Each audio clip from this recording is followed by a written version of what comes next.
Good morning friends. हम लोग अपने सीएंट ग्रुप 2 फाइनेंशियल मैनेजमेंट के पेपर का रिवीजन कंटिन्यू करेंगे।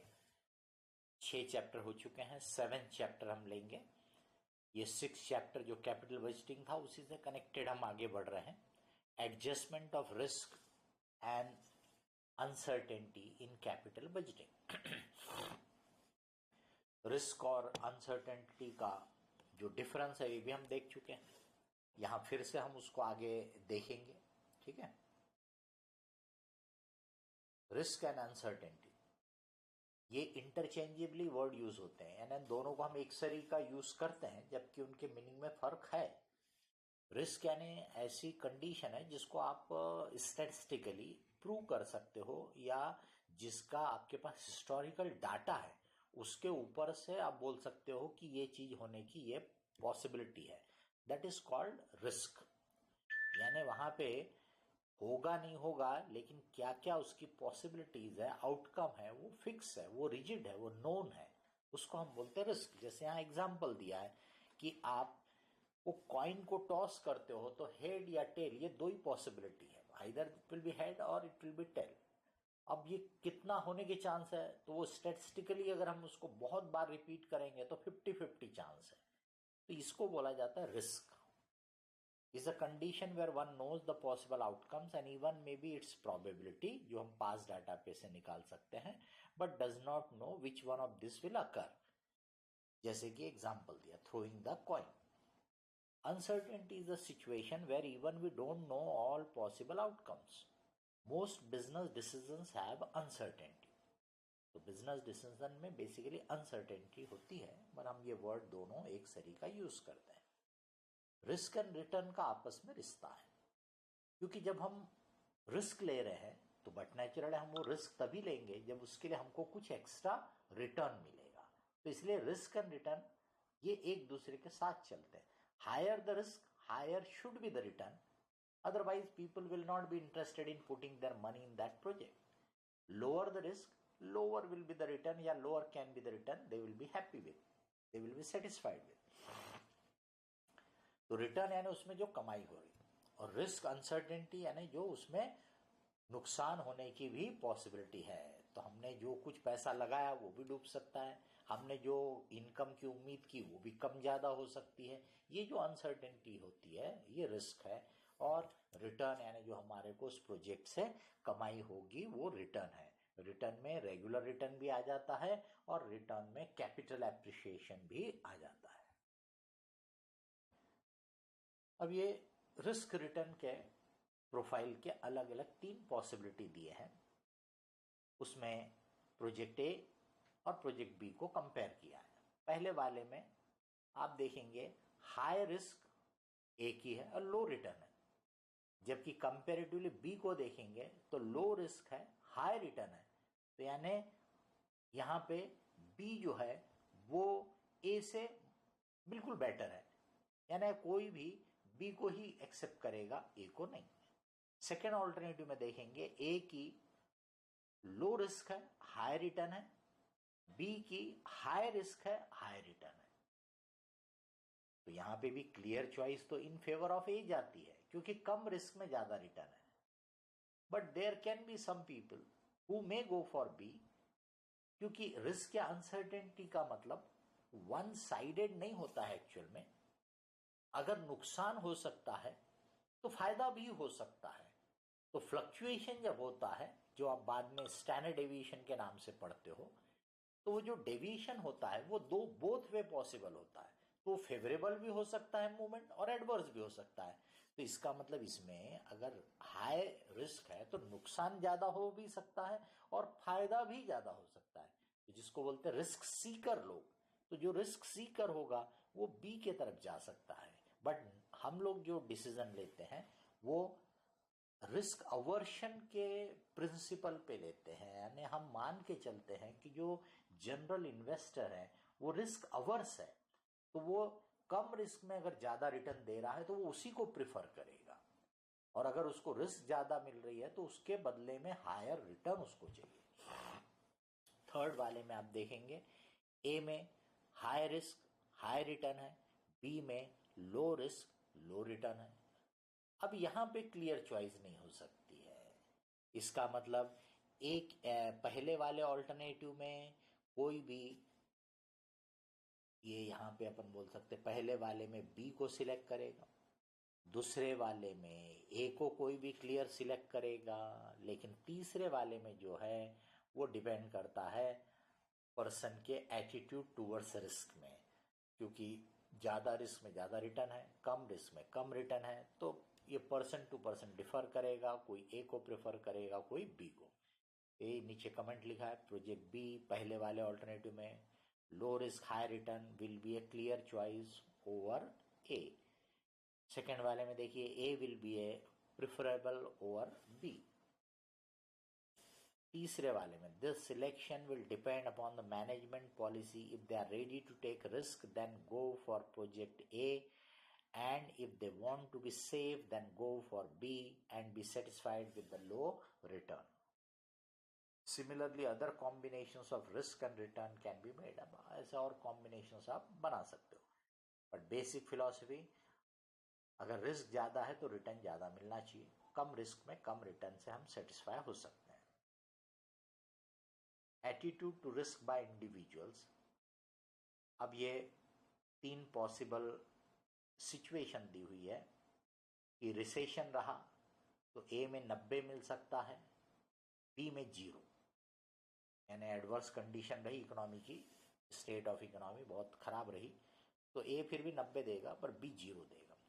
नॉर्मल रही तो ए 100 देगा, बी भी 100 देगा। पर बूम रहा, बहुत बढ़िया मार्केट रहा तो ए 110 देगा और बी 200 देगा। तो एज इट इज अपन अगर उसका एवरेज देखें, प्रिज्यूमिंग के तीनों की इक्वल पॉसिबिलिटी है, तो एवरेज आ जाएगा 100। एवरेज आ जाएगा 100, तो यानी एवरेज एक्सपेक्टेड रिजल्ट या रिटर्न दोनों का इक्वल है ना, दोनों का इक्वल है।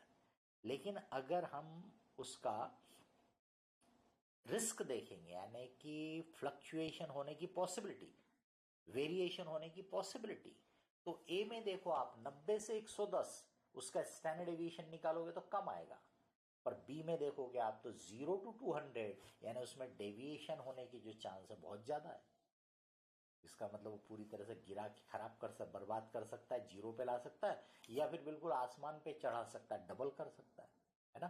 तो इसका मतलब जो रिस्क अवर्शन वाला होगा वो ए को प्रिफर करेगा, बिकॉज सेम रिटर्न बोलेगा वो, average return with the low risk, और बी हाई रिस्क वाला है सेम रिटर्न में, लेकिन जो रिस्क सीकर होगा वो बी के तरफ जाएगा। We can identify 3 possible attitudes: an aversion to risk, a desire for risk, and indifference to risk. जो रिस्क को इग्नोर करता है तो वो तो एवरेज रिटर्न देखेगा, तो उसको लगेगा ए लूं या बी, दोनों बराबर है। तो इनडिफरेंस टू रिस्क जो रहेगा वो ए या बी दोनों में कोई फर्क नहीं करेगा, क्योंकि दोनों का एवरेज रिटर्न सेम है। रिस्क अवर्शन वाला होगा वो ए को प्रिफर करेगा क्योंकि रिटर्न तो सेम है, रिस्क कम है। रिस्क सीकर जो होगा वो बी को प्रिफर करेगा क्योंकि रिटर्न भले ही सेम है बट रिस्क ज्यादा है, तो मतलब उसमें फायदा होने की पॉसिबिलिटी भी ज्यादा है।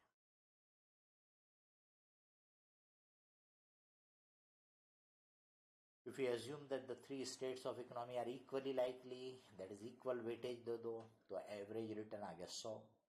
A is less riskier and B is more because variation, standard deviation in return of A is less as compared to B। वो आपको ऐसे नंबर देख के समझ में आ रहा है ना।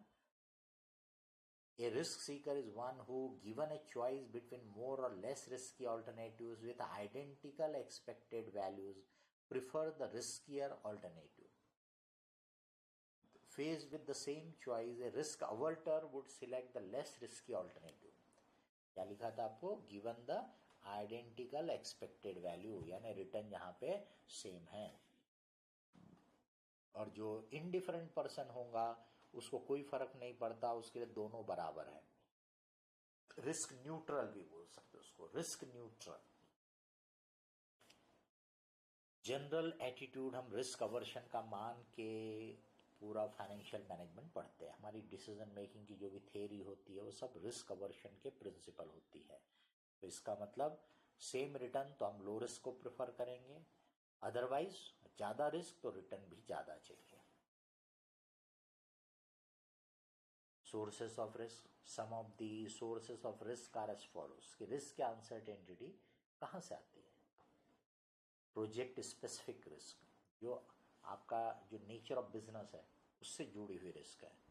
कंपनी स्पेसिफिक रिस्क, आपका जो ऑर्गेनाइजेशन है उससे जुड़ी हुई रिस्क है। इंडस्ट्री स्पेसिफिक रिस्क, तो जिस इंडस्ट्री को आप बिलोंग करते हो तो आपके प्रोजेक्ट में कोई चीज का इफेक्ट होना मतलब वो आपके ही यूनिट को अफेक्ट कर रहा है। बट इंडस्ट्री स्पेसिफिक रिस्क को बोला, इसका मतलब वो जिस टाइप का आपका नेचर ऑफ बिजनेस है, नेचर ऑफ एक्टिविटी है, उसको करने वाले सब लोग जो है सबको अफेक्ट करने वाला है। मार्केट रिस्क, जो पूरे मार्केट को अफेक्ट करता है, मतलब वो अक्रॉस द इंडस्ट्री, अलग अलग इंडस्ट्रीज को अफेक्ट करेगा। कंपटीशन रिस्क, जो हमको हमारे कॉम्पिटिटर की वजह से रिस्क क्रिएट होती है। Risk due to economic condition में चेंजेस होने से, इकोनॉमी में अभी जैसे अपन देखेंगे कोविड की वजह से इकोनॉमी में काफ़ी डाउन चल रहा है, तो ऐसे कारणों से जो रिस्क क्रिएट होती है, वेरिएशन पॉसिबल होता है। इंटरनेशनल रिस्क, इंटरनेशनल लेवल के बहुत सारे चीज़ों का इफेक्ट दूसरे देशों पे भी पड़ता है, क्योंकि ये सब एक दूसरे से डायरेक्टली इनडायरेक्टली कनेक्टेड होते हैं। तो भाई चाइना की वजह से हमारे यहाँ के मार्केट पे बहुत फर्क पड़ा, क्योंकि चाइना ने सस्ते प्रोडक्ट बना के और हमारे मार्केट में डंप किया, तो हमारे यहाँ का लोकल बहुत सारा मैन्युफैक्चरिंग उसमें अफेक्ट हो गया, बराबर। तो इंटरनेशनल लेवल के रिस्क होती है। पॉलिटिकल डेवलपमेंट, अमेरिका में अगर कुछ पॉलिटिकली चेंजेस हो गए तो उसका असर पड़ जाता है। मेजरमेंट ऑफ रिस्क, क्योंकि कौन सा रिस्क ज्यादा है कौन सा कम है, तो रिस्क यानी वेरिएशन होने का जो पॉसिबिलिटी है, तो जिसमें जितना वेरिएशन ज्यादा हो सकता है वो उतना ज्यादा रिस्की है। तो उसको कैसे मेजर करेंगे हम, तो उसके मेजर के लिए सबसे पहले तो आपको बोला एक्सपेक्टेड वैल्यू। एक्सपेक्टेड वैल्यू यानी एवरेज, ऑन एन एवरेज क्या होगा, तो आपके बहुत सारे पॉसिबल आउटकम्स है तो आप उसका एवरेज निकाल रहे हो, तो उसमें जहां पे आपको प्रोबेबिलिटी दी होंगी, तो वो जो भी चीज है, चाहे वो सेल की एक्सपेक्टेड वैल्यू निकाल रहा है या प्रॉफिट का एक्सपेक्टेड वैल्यू निकाल रहा है ना, जिस चीज का भी, उसको प्रोबेबिलिटी से मल्टीप्लाई करके टोटल कर लो, तो that becomes your expected value, average value.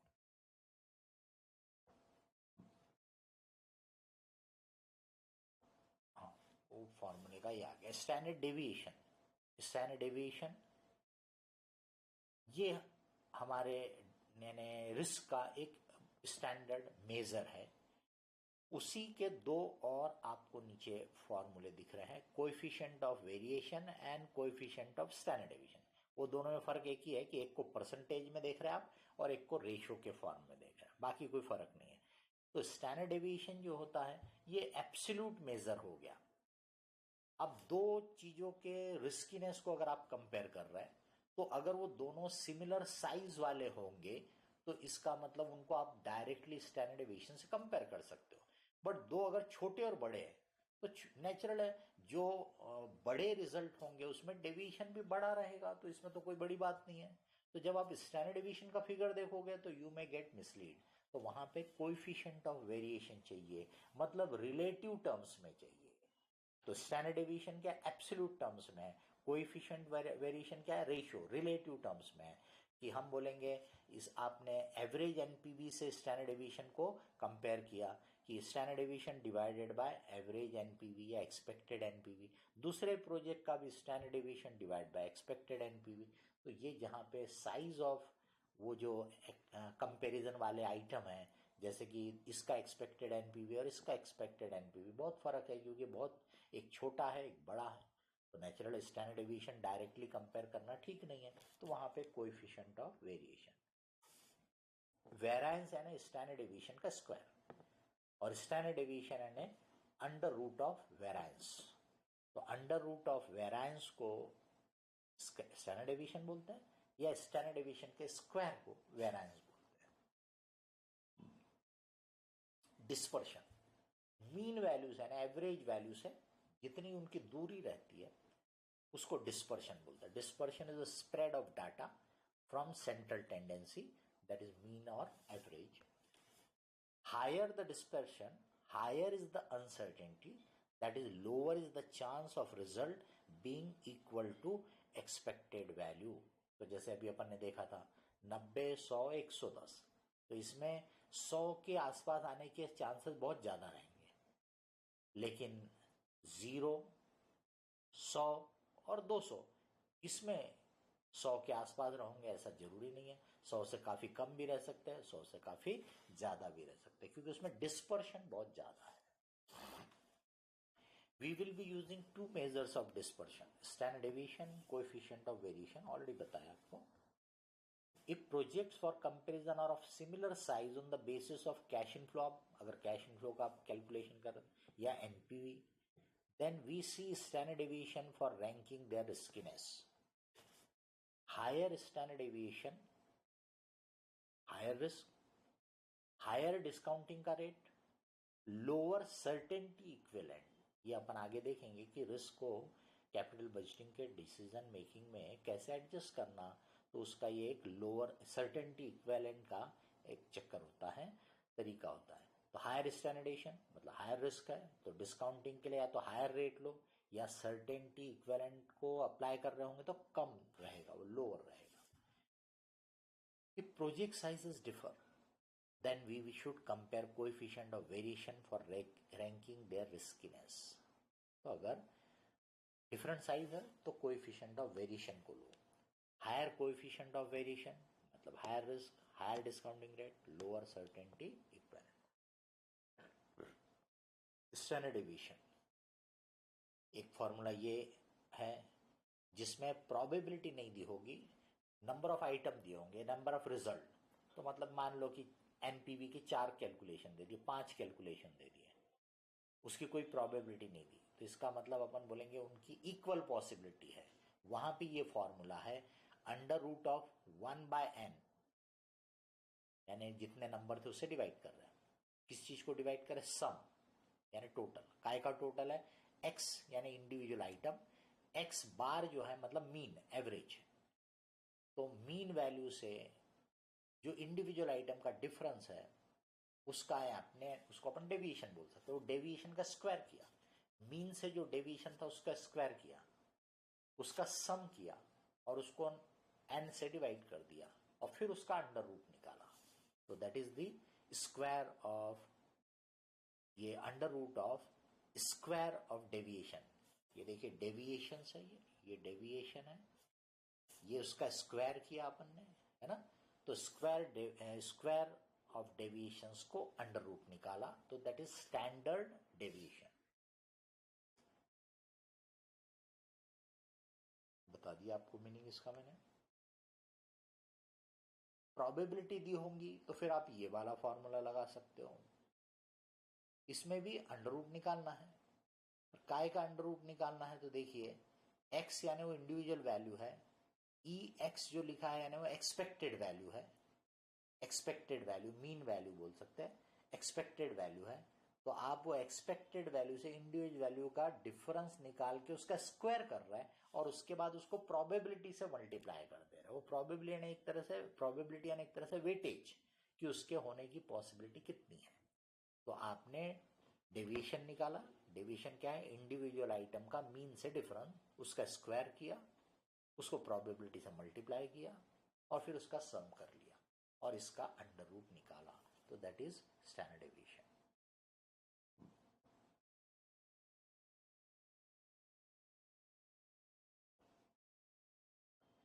Normal distribution, उसका नॉर्मल डिस्ट्रीब्यूशन कर्व ऐसा बोलते हैं ना, ऐसा चलता है। ये जो नॉर्मल डिस्ट्रीब्यूशन कर्व रहता है इसमें ये माना जाता है कि एक्सपेक्टेड वैल्यू जो है यानी मीन वैल्यू, मिड वैल्यू, ये जो मीन रहेगा वो यहाँ का रहेगा, ये मीन वैल्यू हो गई, ये मिड वैल्यू। तो मीन वैल्यू से ±1 स्टैंडर्ड डेविएशन करोगे तो 68% चांस है कि आपका जो रिजल्ट रहेगा वो उसके अंदर आएगा। किसके अंदर? मीन से 1 स्टैंडर्ड डेविएशन ऊपर, 1 स्टैंडर्ड डेविएशन नीचे। तो 68% चांस है कि इसके अंदर रिजल्ट आ जाएगा। फिर मीन से 2 स्टैंडर्ड डेविएशन, मीन से 2 स्टैंडर्ड डेविएशन, और इधर भी नीचे भी 2 स्टैंडर्ड डेविएशन, 2 टाइम्स प्लस करो, 2 टाइम्स माइनस करो, तो आपका रिजल्ट 95.5% चांस है कि उसके अंदर आएगा। और अगर आपने मीन से 3 स्टैंडर्ड डेविएशन ऊपर नीचे कर लिया, वो जो रेंज क्रिएट हो गई उसके अंदर आपका रिजल्ट अल्टीमेटली आएगा, इसकी प्रोबेबिलिटी 99.73% है। मतलब 100% तब भी उसका जवाब नहीं रहता, क्योंकि आप देखोगे इसके आखिरी के एंड जो रहते हैं ना ओपन रहते हो, मिलते नहीं हो आखिरी के।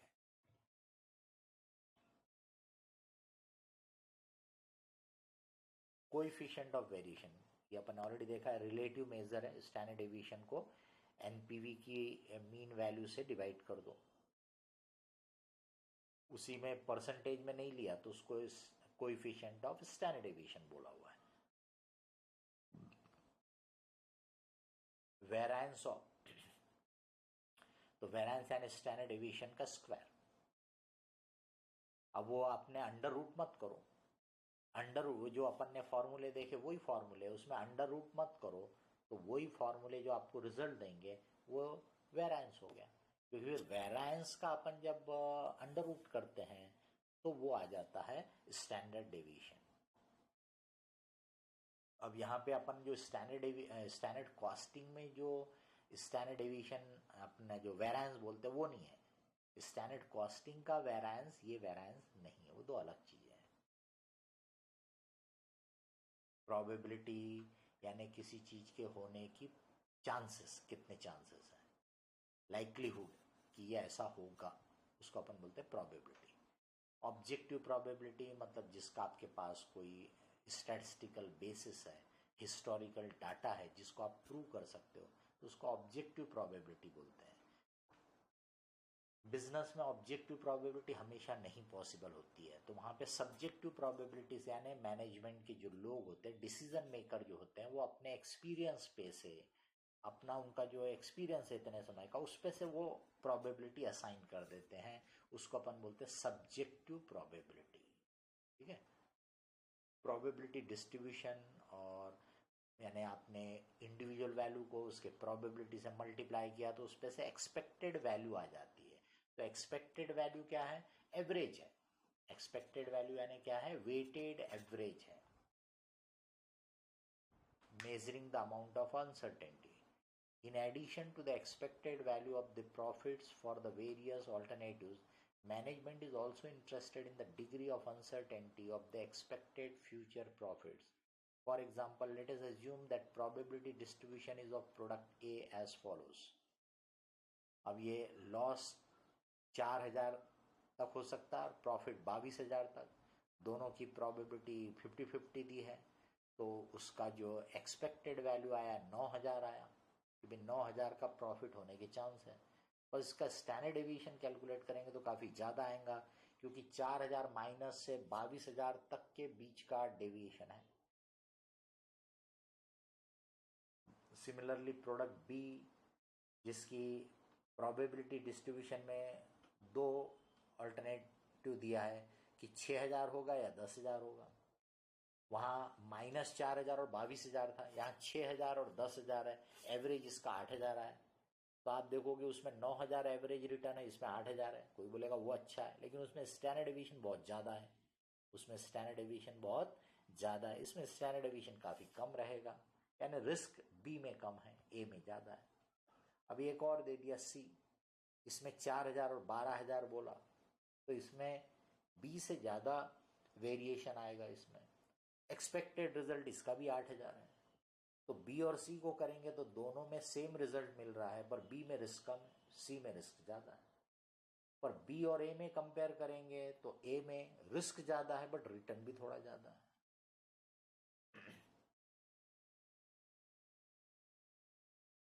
Will be least for B, more for C and highest for A, लिख दिया। Product A has a higher expected value than either product B or product C, but it is unlikely that management will prefer product A to product B because the greater variability of the possible outcomes. In other words, there is a greater degree of uncertainty. इसका मतलब result आपने 9,000 का return मिलेगा ये सोच के project को accept कर लिया, बट उससे आपका रिजल्ट बहुत वेराय हो सकता है इन केस ऑफ ए, क्योंकि उसमें -4,000 तक भी जा सकता है। हाँ, फायदा भी हो सकता है, बढ़ भी सकता है, इसलिए जो रिस्क सीकर होता है वो ऐसे जगह हायर रिस्क वाले को ले लेता है।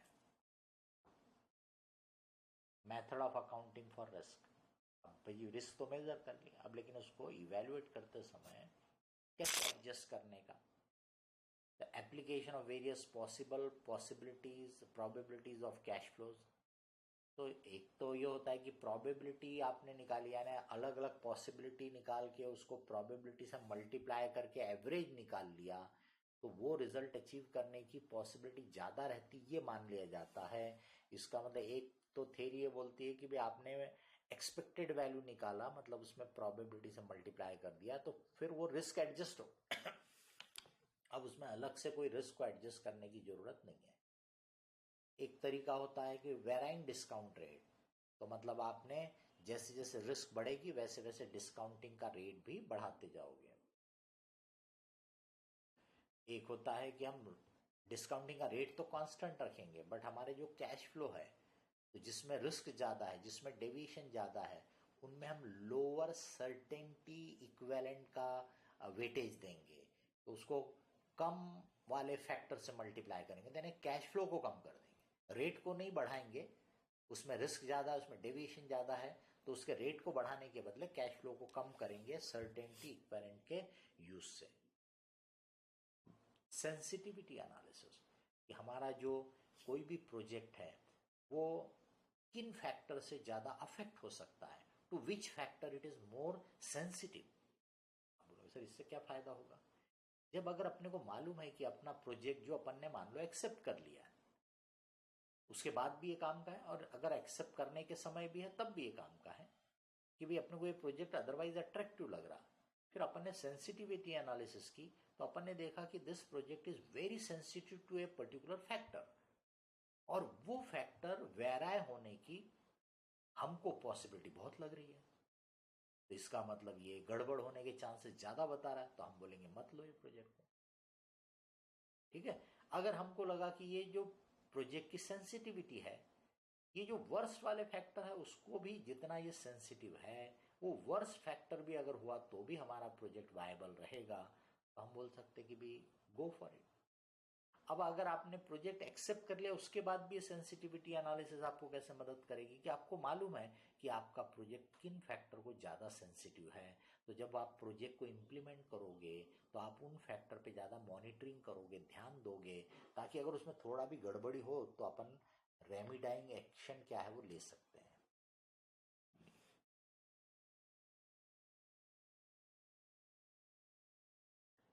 तो एनपीवी किन चीज़ों की वजह से ज़्यादा इन्फ्लुएंस हो सकता है। Alternatives in sensitivity analysis. Sensitivity analysis can take various forms. One is to study the extent to which each selected variable could change for NPV to become zero. मतलब यहाँ पे अपन ये देखेंगे एक एक फैक्टर, जैसे लाइफ ऑफ द प्रोजेक्ट, जैसे cash in flow, या कैश इन फ्लो के कैलकुलेशन का भी ब्रेकअप हो, मान लो कि भी सेल्स में चेंज, कॉस्ट में चेंज, कैश इन फ्लो का चेंज, रेट डिस्काउंटिंग का change, life of the project का चेंज, इनिशियल कॉस्ट का चेंज, ऐसे ये जो फैक्टर है जिनसे एनपीवी बदलता है। तो यहाँ पर अपन देख रहे हैं कि कौन सा फैक्टर कितना बदल सकता है कि एनपीवी जीरो, तो जिसमें सबसे कम चेंज से एनपीवी जीरो होता है, इसका मतलब your project is most sensitive to that factor, क्योंकि वो थोड़ा सा भी चेंज हुआ था एनपीवी जीरो पे ला दिया है ना, इसका मतलब आपका प्रोजेक्ट उसको बहुत सेंसिटिव है, उसकी नजर ध्यान रखना, और अगर आपको लगता है कि भाई वो ज़्यादा ही रिस्क है, मत लो फिर वो प्रोजेक्ट को। दूसरा तरीका रहता है इसी में कि भी another form of sensitivity analysis to example the impact on NPV of a specified percentage change in a selected variable। तो भाई आपने एक परसेंटेज फिक्स कर लिया कि 10% का एडवर्स चेंज, सेलिंग प्राइस पे 10% का चेंज हुआ तो एनपीवी में कितना परसेंटेज फॉल हो रहा है, 10% से अगर कॉस्ट बढ़ती है तो एनपीवी में कितना फॉल हो रहा है, 10% से अगर रेट ऑफ डिस्काउंटिंग बढ़ता है तो एनपीवी में कितना फॉल हो रहा है। ऐसे आप एक एक पे वो 10% लगा के देखोगे, तो अब इसमें ये 10% चेंज अपन ने कांस्टेंट रखा, तो जिसने सबसे ज्यादा फॉल इन एनपीवी क्रिएट किया होगा, इसका मतलब your project is more sensitive to that factor. A third approach is to examine the impact on NPV of pessimistic, most likely, and optimistic estimates for each selected variable. तो आप तीन तीन possible outcomes हर एक के सोचो और उसका effect देखो एनपीवी पे क्या होता है. सबसे बेस्ट रहा तो क्या होगा एनपीवी, सबसे वर्स्ट रहा तो क्या रहेगा, और एक नॉर्मल रहा तो क्या होगा. लिमिटेशन ऑफ सेंसिटिविटी एनालिसिस का सबसे मेन लिमिटेशन ये है कि एट ए टाइम आप एक ही फैक्टर को देखते हो, जबकि जनरली एक फैक्टर अगर बदलेगा तो it can also effect the other factor. जैसे सेलिंग प्राइस बदलेगा तो there is a possibility cost में चेंज, या कॉस्ट बदलेगा तो there is a possibility linking की सेलिंग प्राइस में भी चेंज होगा, क्वांटिटी में चेंज हो सकता है, डिमांड में. तो ऐसे ये एक दूसरे से कनेक्टेड होते हैं. लेकिन सेंसिटिविटी एनालिसिस में हम एट ए टाइम एक फैक्टर का इम्पैक्ट देखते हैं, ये उसका बिगेस्ट लिमिटेशन है. अब उस लिमिटेशन को कैसे दूर करना, तो उसका ये आंसर है सिनेरियो एनालिसिस. इसमें क्या करते हैं, हम एक सीन क्रिएट करेंगे, और एक मतलब ऐसे मल्टीपल सीन क्रिएट हो सकते हैं कि ओके अगर ऐसी सिचुएशन रही तो डिमांड इतनी होगी, सेलिंग प्राइस इतना होगा, तब कॉस्ट इतनी होंगी, तब ऐसा एक इवेल्युएशन किया. दूसरा सीन क्रिएट किया कि अगर ये वाली सिचुएशन रही तो डिमांड में ये इफेक्ट आएगा, सेलिंग प्राइस में ये, कॉस्ट में ये. ऐसे हमने अलग अलग इफेक्ट इवेल्युएट कर सकते हैं. तो सिनेरियो एनालिसिस में हम एक पूरा होलिस्टिक पिक्चर देखते हैं कि अगर एक वेरिएबल चेंज हो रहा तो दूसरे पे क्या इम्पैक्ट क्रिएट करेगा, और फिर उसका इवेल्युएशन करते हैं. तो ये हमारा कहलाता है सिनेरियो एनालिसिस. जैसे देखिए यहाँ पे लिखा कि effect on the project if output increases by 10%, selling price falls by 5%. ऐसे अपन मल्टीपल फैक्टर का इफेक्ट देख रहे हैं, बराबर. तो ये हो गया आपका risk analysis in capital budgeting. अब हम लोग नेक्स्ट चैप्टर देखते हैं वर्किंग कैपिटल, उसका मैनेजमेंट. वर्किंग कैपिटल किसी भी ऑर्गेनाइजेशन में काफ़ी सिग्निफिकेंट होता है, काफ़ी सब्सटेंशियल होता है, इसलिए उसका मैनेजमेंट भी. एक बार आपने प्रोजेक्ट सेट कर दिया, अब प्रोजेक्ट को आगे उसकी पूरी लाइफ चलाना है, तो उसमें आपको डे टू डे वर्किंग के लिए पैसों की ज़रूरत पड़ती है. उसी को अपन वर्किंग कैपिटल का रिक्वायरमेंट बोलते हैं, उसी को अपन वर्किंग कैपिटल का मैनेजमेंट के नाम से स्टडी करते हैं. Our needs are for fix asset infrastructure, जो अपन ने ऑलरेडी कैपिटल बजटिंग में पढ़ा, कैपिटल स्ट्रक्चर थ्योरी वगैरह में पढ़ा. अब दूसरा नीड रहता है डे टू डे वर्किंग के लिए, इसको अपन वर्किंग कैपिटल बोलते हैं. शॉर्ट टर्म का रिक्वायरमेंट रहता है, रेगुलर बेसिस पे रिक्वायर्ड रहता है. जब से आप ये प्रोडक्शन शुरू करोगे तब से लेकर के तो जब तक ये ऑर्गेनाइजेशन चलता रहेगा, this need will be there. ये ज़्यादा इम्पोर्टेंट बन जाता है, कंटिन्यूस होता है, ये वन टाइम वाला नहीं है बल्कि कंटिन्यूस है. रोज रोज पैसों का अरेंजमेंट हमको प्रॉपरली करके रखना है. Excess of current asset over current liability, उसको अपन वर्किंग कैपिटल बोलते हैं, यानी current asset minus current liability. Working capital को दो डिफरेंट एंगल से बात किया जाता है. ग्रॉस वर्किंग कैपिटल यानी जहाँ पे हम टोटल करंट एसेट की बात करते हैं, सिर्फ करंट एसेट देखते हैं. और दूसरा रहता है नेट वर्किंग कैपिटल, जिसमें हम करंट एसेट में से करंट लायबिलिटी माइनस कर देते हैं. कॉमनली वर्किंग कैपिटल बोला तो हम नेट की ही बात करते हैं.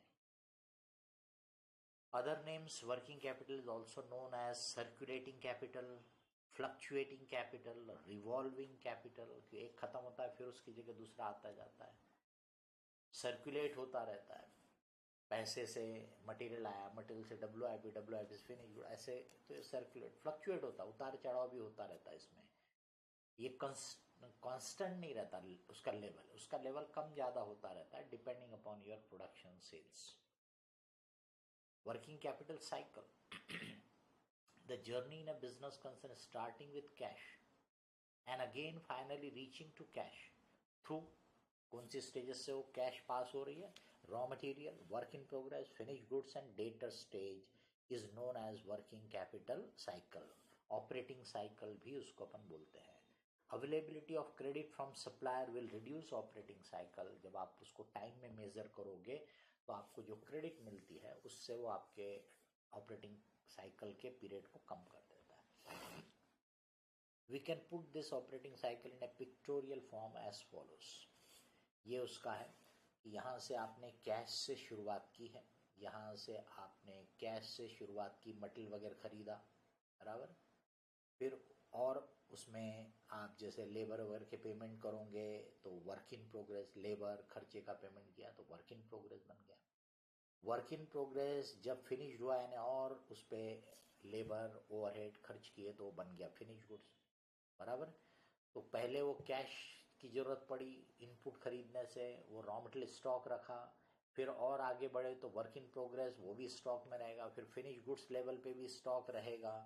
फिर बेचोगे तो कोई इमीडिएटली पैसा मिलेगा ऐसा नहीं है, वो डेटर बन जाएगा।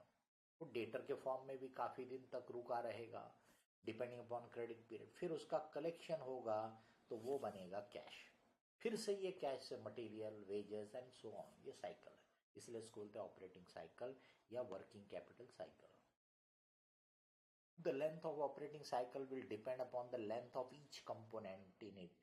Longer the operating cycle, higher will be working capital requirement, and shorter the operating cycle, lower will be the working capital requirement. तो जैसे रॉ मटेरियल का कितना स्टॉक रखना पड़ता है, WIP का कितना रखना पड़ता है, फिनिश गुड्स का उधारी कितनी देनी पड़ती है, तो इस पे से आपका ऑपरेटिंग साइकिल डिसाइड होता है। तो ऑपरेटिंग साइकिल टाइम के टर्म्स में हम बोलेंगे तो रॉ मटेरियल होल्डिंग पीरियड वो डेज में हो, मंथ में हो। WIP कन्वर्शन पीरियड, कितने दिन में WIP फिनिश गुड्स बन जाता है। फिनिश गुड्स होल्डिंग पीरियड, कितने दिन तक फिनिश गुड्स को स्टॉक में रखते हो फिर बिकता है। Credit period allowed to debtors. और नेट ऑपरेटिंग साइकिल है तो उसी में से क्रेडिटर का जो क्रेडिट पीरियड है वो माइनस कर दो कि इतनी क्रेडिट हमको मिली, वो माइनस कर दो। Calculation of conversion period for calculation of net operating cycle, तो रॉ मटेरियल का कन्वर्शन पीरियड यानी रॉ मटेरियल कितने दिन तक स्टॉक में रखने के बाद वो WIP में जाता है, that is raw material conversion period या रॉ मटेरियल होल्डिंग पीरियड। तो एवरेज रॉ मटेरियल स्टॉक को एवरेज कंजम्पशन से डिवाइड करो। डेज में निकालना है तो पर डे, बराबर। मंथ में जब निकालना होगा तो पर मंथ कंजम्पशन। तो average raw material stock divided by average consumption पर डे।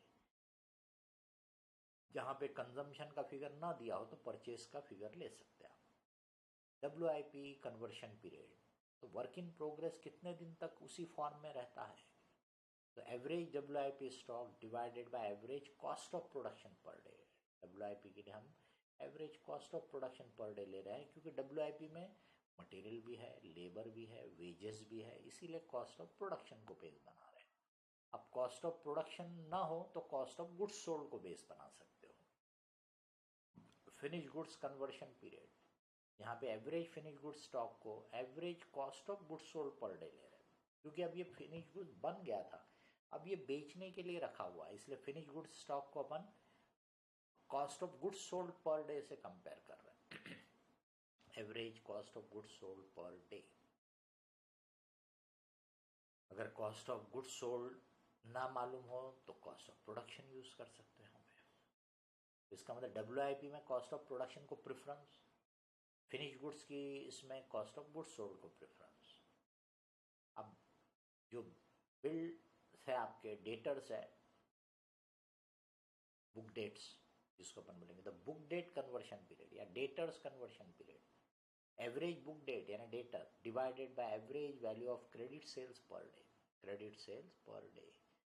अब आपके जो पेबल्स रहते हैं, बराबर, तो ये पेबल का period average creditor divided by average purchase of raw material per day.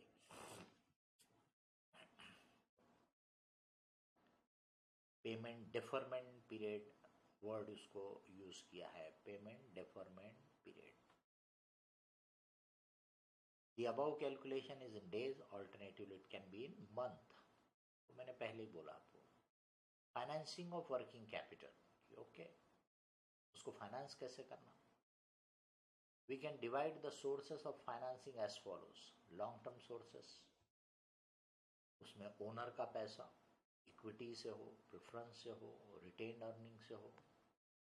Borrowed fund, इसमें डिवेंचर से, long term loan, public deposit. Short term में सोर्सेस में जैसे बैंक से आप ओवरड्राफ्ट ले लेते हो, कैश क्रेडिट लिमिट लेते हो, बिल डिस्काउंटिंग, इस टाइप की जो फैसिलिटी होती है, ये शॉर्ट टर्म सोर्सेस हो गए आपके फाइनेंस के, या अदर कहीं और से short term borrowing. Types of working capital. Permanent working capital, it is also referred as hardcore working capital. That minimum level of current asset which is maintained throughout the year is known as permanent or fixed working capital. This is the minimum level required always, hence it can be financed by long term sources. तो आपके साल भर में production sale ये fluctuate होता रहता, उतार चढ़ाव चलता रहता है डिपेंडिंग अपॉन द डिमांड, उसके हिसाब से. तो अब आपका वर्किंग कैपिटल का रिक्वायरमेंट भी उसके हिसाब से फ्लक्चुएट होता है, तो वर्किंग कैपिटल ऐसा घटता बढ़ता रहता है. पर एक लेवल का प्रोडक्शन तो हमेशा होता ही रहता है, तो उतने के लिए जो वर्किंग कैपिटल है वो परमानेंट वर्किंग कैपिटल है, और जो उसके ऊपर उतार चढ़ाव होता रहता है वो टेम्पररी वर्किंग कैपिटल है. ये कभी भी जरूरत पड़ती है, फिर खत्म हो जाती है क्योंकि प्रोडक्शन कम हो गया, फिर जरूरत पड़ती है, ऐसा फ्लक्चुएट होता है. तो इसको आप शॉर्ट टर्म सोर्सेस से फाइनेंस करो, ताकि क्या होगा, जैसे आपने कैश क्रेडिट लिमिट ली तो जब आपको जरूरत पड़ेगी यूज करोगे, इंटरेस्ट लगेगा. जब जरूरत नहीं है, यूज नहीं करोगे तो इंटरेस्ट नहीं लगेगा. लॉन्ग टर्म सोर्स से एक बार पैसा ले लिया तो वो तो कंटिन्यूस आपके पास है, वो यूज करो या मत करो, इंटरेस्ट तो लगेगा. तो इसीलिए परमानेंट वर्किंग कैपिटल के लिए लॉन्ग टर्म सोर्स का इस्तेमाल कर लो, टेम्पररी वर्किंग कैपिटल के लिए short term. The total working capital requirement always keeps on fluctuating because the level of production and sales will not be same or uniform throughout the year. This may happen because of seasonal nature of business or due to fluctuating demand in the market. Hence, highest working capital will be what is required during peak periods. Approaches of working capital financing. Conservative approach. बिल्कुल safe चलना है. The very safe or conservative approach will be to finance full permanent working capital requirement as well as temporary working capital requirement from long term sources. कि भैया long term source से पूरा पैसा arrange कर लिया, अब निश्चिंत होकर बैठो, अब चिंता ही नहीं है कि वर्किंग कैपिटल का कोई प्रॉब्लम जाएगा. बट ऑफ कोर्स उसमें फिर फंड आइडल रहेंगे, इंटरेस्ट का बर्डन ज्यादा आएगा. Moderate approach. Permanent part is financed by long-term source and temporary requirement is financed by short-term source. Aggressive approach.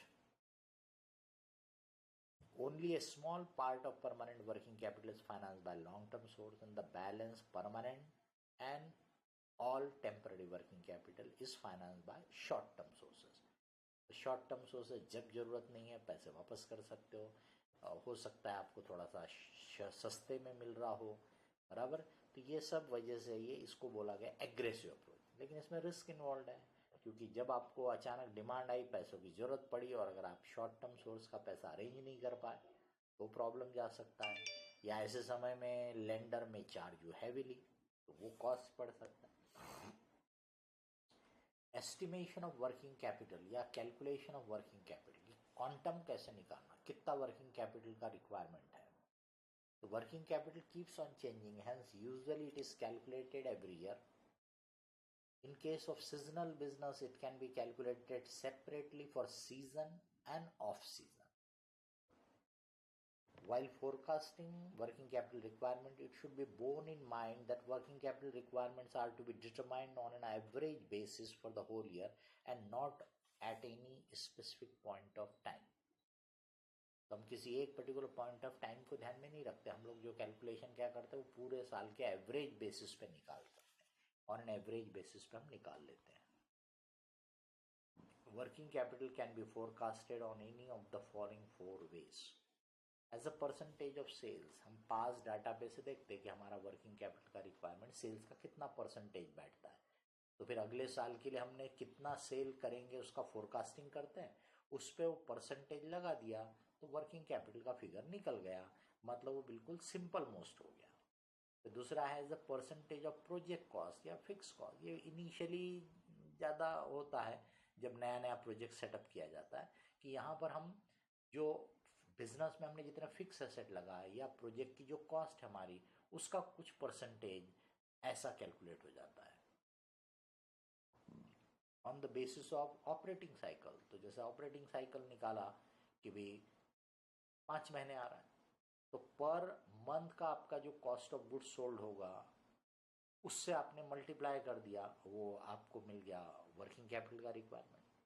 Total operating cycle duration, working capital requirement is estimated using the following formula कि भाई operating cycle multiplied by estimated cost of goods sold divided by 360 बोलो 365 बोलो, इसका मतलब cost of goods sold per day.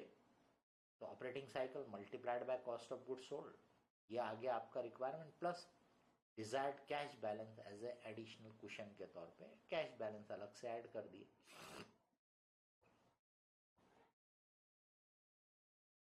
चौथा, by estimating each element of working capital independent. ये ज़्यादा scientific है कि आप रॉ मटेरियल का रिक्वायरमेंट उसके लिए कितना पैसा लगेगा, WIP का, फिनिश गुड्स का, डेटर का, फिर क्रेडिट कितनी मिलेंगी, ऐसे एक एक एलिमेंट को कैलकुलेट करते हो। मार्जिन ऑफ सेफ्टी लगा तो उसमें ऐड कर लेते हो। तो this is the most proper और साइंटिफिक बेसिस। पहले तीनों से ये चौथा अप्रोप्रिएट है, प्रॉपर है। रिग्रेशन एनालिसिस मेथड, ये स्टैटिस्टिकल फार्मूले की मदद से हो जाता है कि यहाँ पर हम ये फार्मूले का यूज करते हैं। It is useful statistical technique, it helps in making working capital requirement projection after establishing the average relationship between sales and working capital and its various components in the past years. The method of least square is used in this regard. कई जगह आप ये least square का formula use करते हो। y is equal to a plus b x. इसमें a constant number हो जाएगा, यानी जैसे फिक्स कॉस्ट अपन बोलते थे, प्लस बी एक्स, तो उसमें से वो b जो रहेगा वो पर यूनिट या जैसे पर डे वैसा, या जहाँ सेल से लिंक है तो पर रुपी ऑफ सेल पे कितना होगा। The value of a and b are obtained by the solution of simultaneous linear equation given below. Sum of y is equal to n, यानी नंबर ऑफ आइटम रहेंगे।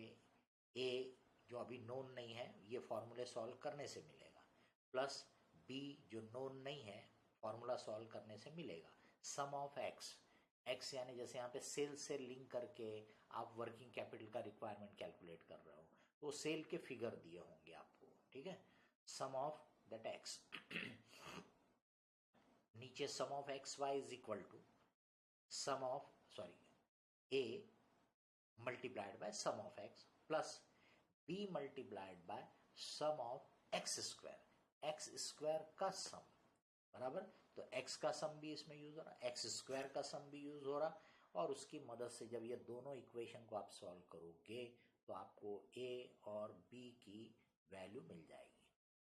अब a क्या है तो fix component, b क्या है variable component जो पर सेल के हिसाब से हो जाएगा, x क्या है सेल्स, x क्या है सेल्स, y क्या है इन्वेंट्री बोलो या वर्किंग कैपिटल बोलो, इन्वेंट्री बोलो या बोल सकते हैं आपका वर्किंग कैपिटल।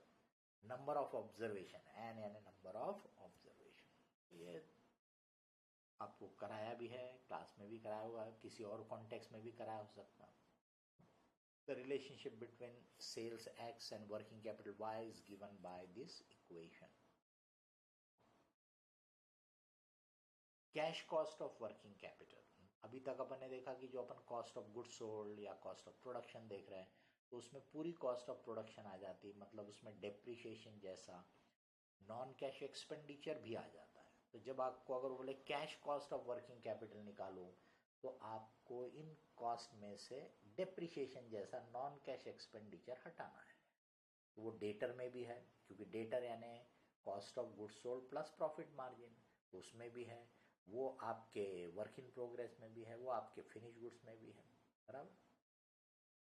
तो इनमें से डेप्रिसिएशन जैसी चीज हटा दिया तो कैश कॉस्ट हो जाएगी, बाकी प्रोसेस वैसी ही रहेगी एलिमेंट वाइज जो अपन निकाल रहे थे। Other items will remain unchange.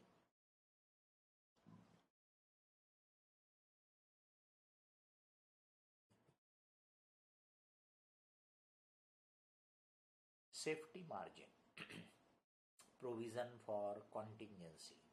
आपने जो एक कैलकुलेशन किया, अब क्योंकि इसमें उतार चढ़ाव तो होते हैं तो इसलिए आप एक सेफ्टी मार्जिन उसमें ऐड कर सकते हो। वो मैनेजमेंट अपने एक्सपीरियंस पे से 5%, 10%, जो भी वर्किंग कैपिटल निकला उसके ऊपर वो परसेंटेज ऐड कर देंगे। Effect of shift working on working capital. Commonly तो अपन मान लेते हैं कि सिंगल शिफ्ट का जो कैलकुलेशन है डबल शिफ्ट में उससे डबल होगा। थोड़ा प्रोपोर्शनेट चेंज कम भी हो सकता है, लेकिन अपन ये सिंपल कैलकुलेशन मान लेते हैं। For simplicity unless otherwise specified we can proportionately increase the working capital requirement in case of double triple shift working. Effect of profit on working capital. अब आपने कैश से शुरुआत की, बना के डेटर बेचा, तो जब आपने बनाया तो उसमें अगर 100 लगे होंगे तो बेचा होगा तो 120 आए होंगे, तो ये 20 रुपए एक्स्ट्रा आ गए आपके पास। तो फिर ये जो है इसकी वजह से तो आगे के वर्किंग कैपिटल का रिक्वायरमेंट आपका इससे फाइनेंस हो जाना चाहिए, यानी कम कम होता चला जाएगा क्योंकि आपका खुद का पैसा आते जा रहा है। तो प्रॉफिट जैसे जैसे आप जनरेट करोगे तो उससे आपका वर्किंग कैपिटल की पोजीशन ईज हो सकती है, होती है, बट इसको जनरली अपन इग्नोर कर देते हैं क्योंकि डिफरेंट कारण है उसके। नंबर 1 कि भाई आपका सेल्स अगर बढ़ता जा रहा होगा तो इसका मतलब आपको कंटिन्यूसली वर्किंग कैपिटल का रिक्वायरमेंट भी बढ़ रहा है, तो ये जो कैश जनरेट होगी उसमें यूज होते जाएगी, ये एक रहता है। दूसरा रहता है कि भाई जो ये कैश जनरेट भी किया है आपने, इसमें टैक्स लगेगा, इसमें ओनर को बांटना है डिविडेंड के तौर पे, तो इस वजह से भी जनरली हम उसको इग्नोर कर देते हैं।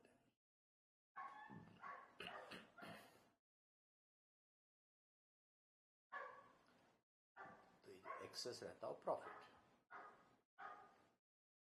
तो हर ऑपरेटिंग साइकिल के बाद आपके पास जितना पैसा लगा था उससे थोड़ा ज्यादा क्रिएट हो जाएगा।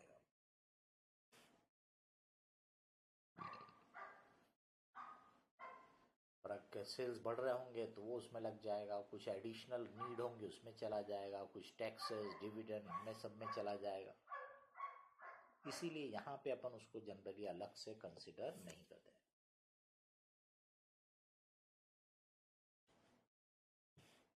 वो बाकी के फाइनेंशियल मैनेजमेंट में आप देखो, working capital will be calculated on a yearly basis ignoring the effect of profit earned during that year. Factors which influence working capital: the nature of product and production process, क्योंकि आपके product का nature कैसा है, आपकी production process कैसी है। Production process जितनी लंबी होगी उसमें उतना ज़्यादा वर्किंग कैपिटल का रिक्वायरमेंट हो सकता है। Nature of business, whether trading और मैन्युफैक्चरिंग, ट्रेडर को हमेशा वर्किंग कैपिटल का रिक्वायरमेंट कम रहेगा क्योंकि वो रेडी फिनिश गुड्स खरीदता और बेचता है। मैन्युफैक्चर को रॉ मटेरियल भी रखना है, WIP भी रहेगा, फिनिश गुड्स भी रहेगा, तो इसलिए मैन्युफैक्चरिंग में वर्किंग कैपिटल रिक्वायरमेंट ऑटोमेटिकली ज़्यादा रहेगा।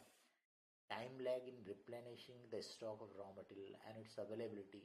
अब अगर आपका रॉ मटेरियल ऐसा है जो सीजन में ही मिलता है तो नेचुरल आपको उसको वो सीजन में खरीद के इकट्ठा साल भर के लिए रखना पड़ेगा, तो रिक्वायरमेंट बढ़ जाएगा। सिमिलरली अगर उसकी अवेलेबिलिटी अनसर्टन रहती है तो भी आपको ज़्यादा एडवांस में खरीद के रखने की ज़रूरत पड़ेगी। तो रॉ मटेरियल का स्टॉक आने में कितना टाइम लगता है, परचेस करने के बाद डिलीवरी टाइम कितना लगता है, उस पर भी डिपेंड करता है। Credit allowed by the supplier, material के सप्लायर, सर्विसेज के सप्लायर, कितने दिन में आपको पेमेंट करना पड़ता है, उससे भी आपके वर्किंग कैपिटल पे इफेक्ट पड़ता है। आप कस्टमर को कितना उधारी देते हो, कितना क्रेडिट देते हो, कितना कैश सेल होता है आपके यहाँ पे, फिनिश स्टॉक कितना स्टॉक में रखना पड़ता है। अब ये कंपटीशन पे भी डिपेंड करता है ना।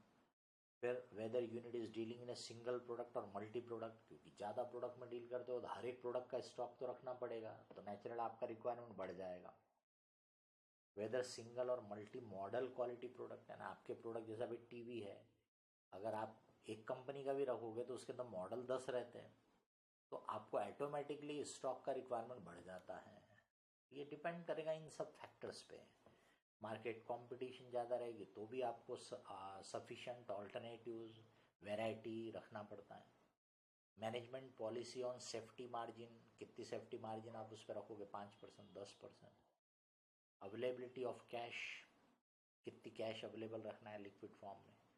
प्रोडक्शन की पॉलिसी कैसी है आपकी, क्या आपको, क्योंकि आप डिपेंड करता है, मल्टी प्रोडक्ट कंपनी है, मल्टी मॉडल प्रोडक्ट कंपनी है, तो प्रोडक्शन पॉलिसी से भी आपका रिक्वायरमेंट फ्लक्चुएट होगा। कोई एबनॉर्मल फैक्टर्स भी हो सकते हैं जिनकी वजह से आपके रिक्वायरमेंट में फ़र्क पड़ेगा, but generally upon abnormal factor को पहले से एंटिसिपेट नहीं कर पाते हैं। ग्रोथ एंड एक्सपांशन, आपका अगर ग्रोइंग होगा तो उससे भी वर्किंग कैपिटल का रिक्वायरमेंट डे बाय डे बढ़ेगा। लेवल ऑफ टैक्सेस, क्योंकि अगर आपके प्रोडक्ट पे टैक्सेस ज़्यादा है तो उतने ही माल बेच रहे हो लेकिन टैक्सेस की वजह से आपको पैसा ज़्यादा लग रहा है, वो भी रिक्वायरमेंट बढ़ जाएगा। ऑपरेटिंग एफिशिएंसी, अच्छी एफिशिएंटली आपकी पूरी प्रोडक्शन प्लानिंग, स्टॉक मैनेजमेंट ये सब होगा तो रिक्वायरमेंट थोड़ा सा कम हो जाएगा। मैक्सिमम परमिसिबल बैंक फाइनेंस का कंसेप्ट टंडन कमेटी ने लॉन्ग बैक बनाया था और आपके मॉड्यूल वगैरह में है, जबकि वैसे उसको हटा दिया गया है रिजर्व बैंक द्वारा, लेकिन मॉड्यूल वगैरह में है तो उसको ये बता दे रहे हैं कि टंडन कमेटी ने जब ये वर्किंग कैपिटल कैलकुलेशन का तरीका दिया तो उन्होंने 3 मेथड बताई, फर्स्ट मेथड, सेकंड मेथड और थर्ड मेथड। तो आप फर्स्ट मेथड में देखेंगे तो तीनों में वर्किंग कैपिटल को तो लेना है, उसकी फाइनेंसिंग कैसा करना, तो उसमें 2 पार्ट है कि भाई बैंक कितना देगा आपको और आपका पार्ट कितना है।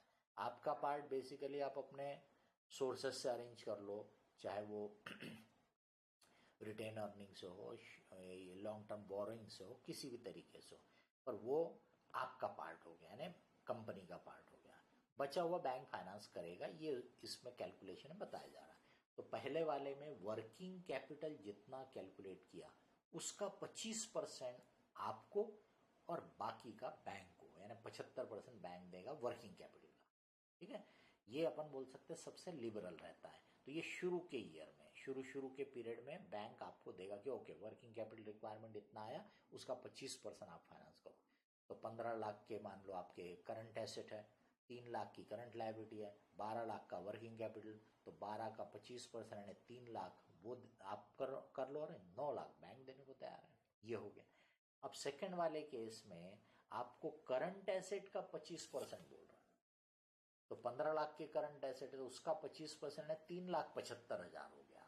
तो अब जो 12 लाख का वर्किंग कैपिटल था उसमें से 3,75,000 आपको प्रोवाइड करना है, यानी बैंक आपको 8,25,000 देगा। तो पहले बैंक का जो मैंने फिगर बोला आपको कि भी मान लो ये करंट एसेट आपके 15 लाख के हैं, करंट लायबिलिटी 3 लाख की है, वर्किंग कैपिटल 12 लाख है, तो पहले वाले में आपका कॉन्ट्रीब्यूशन 3, बैंक का 9 था। अब यहाँ पे आपका कंट्रीब्यूशन हो जाएगा 3.75 और बैंक का हो जाएगा 8.25। परमिसिबल बैंक फाइनेंस कम होता जाएगा। तो ये बीच के लेवल में थोड़ा और इंडस्ट्री सेट हो गई बराबर, रेगुलर काम हो गया, तो अब वो क्या बोलते हैं, करंट एसेट में से कोर करंट एसेट, यानी एक तरह से परमानेंट करंट एसेट जो हमेशा रहते हैं मिनिमम लेवल, तो वो कोर करंट एसेट भी आप फाइनेंस करो।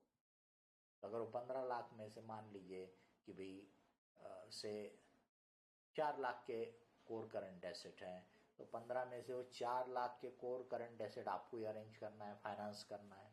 इसके बाद जो बचेगा, तो 15 लाख में से 4 लाख गए तो 11 लाख के करंट एसेट बचेंगे, उसका 25% भी आप दो, तो 275 हो जाएगा। तो इसका मतलब 4 + 275 675 आपको देना है 12 में से। इसका मतलब बैंक का फाइनेंस बचेगा 525। ये कोर करंट एसेट पे डिपेंड करेगा कि कितने कोर करंट एसेट उसमें है। ये उन्होंने ये 3 ऑल्टरनेटिव बताए थे, तीनों ये भी बता दिया आपको। बैंक फाइनेंस पे आपकी डिपेंडेंसी कम करना चाहते हैं कि जैसे जैसे आप सेट हो रहे हैं अपना फंडिंग अरेंज कर लो। अब इन्होंने 1997 में स्क्रैप करके दूसरा सिस्टम इवॉल्व किया जिसके बारे में है कि for borrowers with requirement up to ₹25 lakh credit limit will be computed after detailed discussion with the borrower without going into detailed evaluation.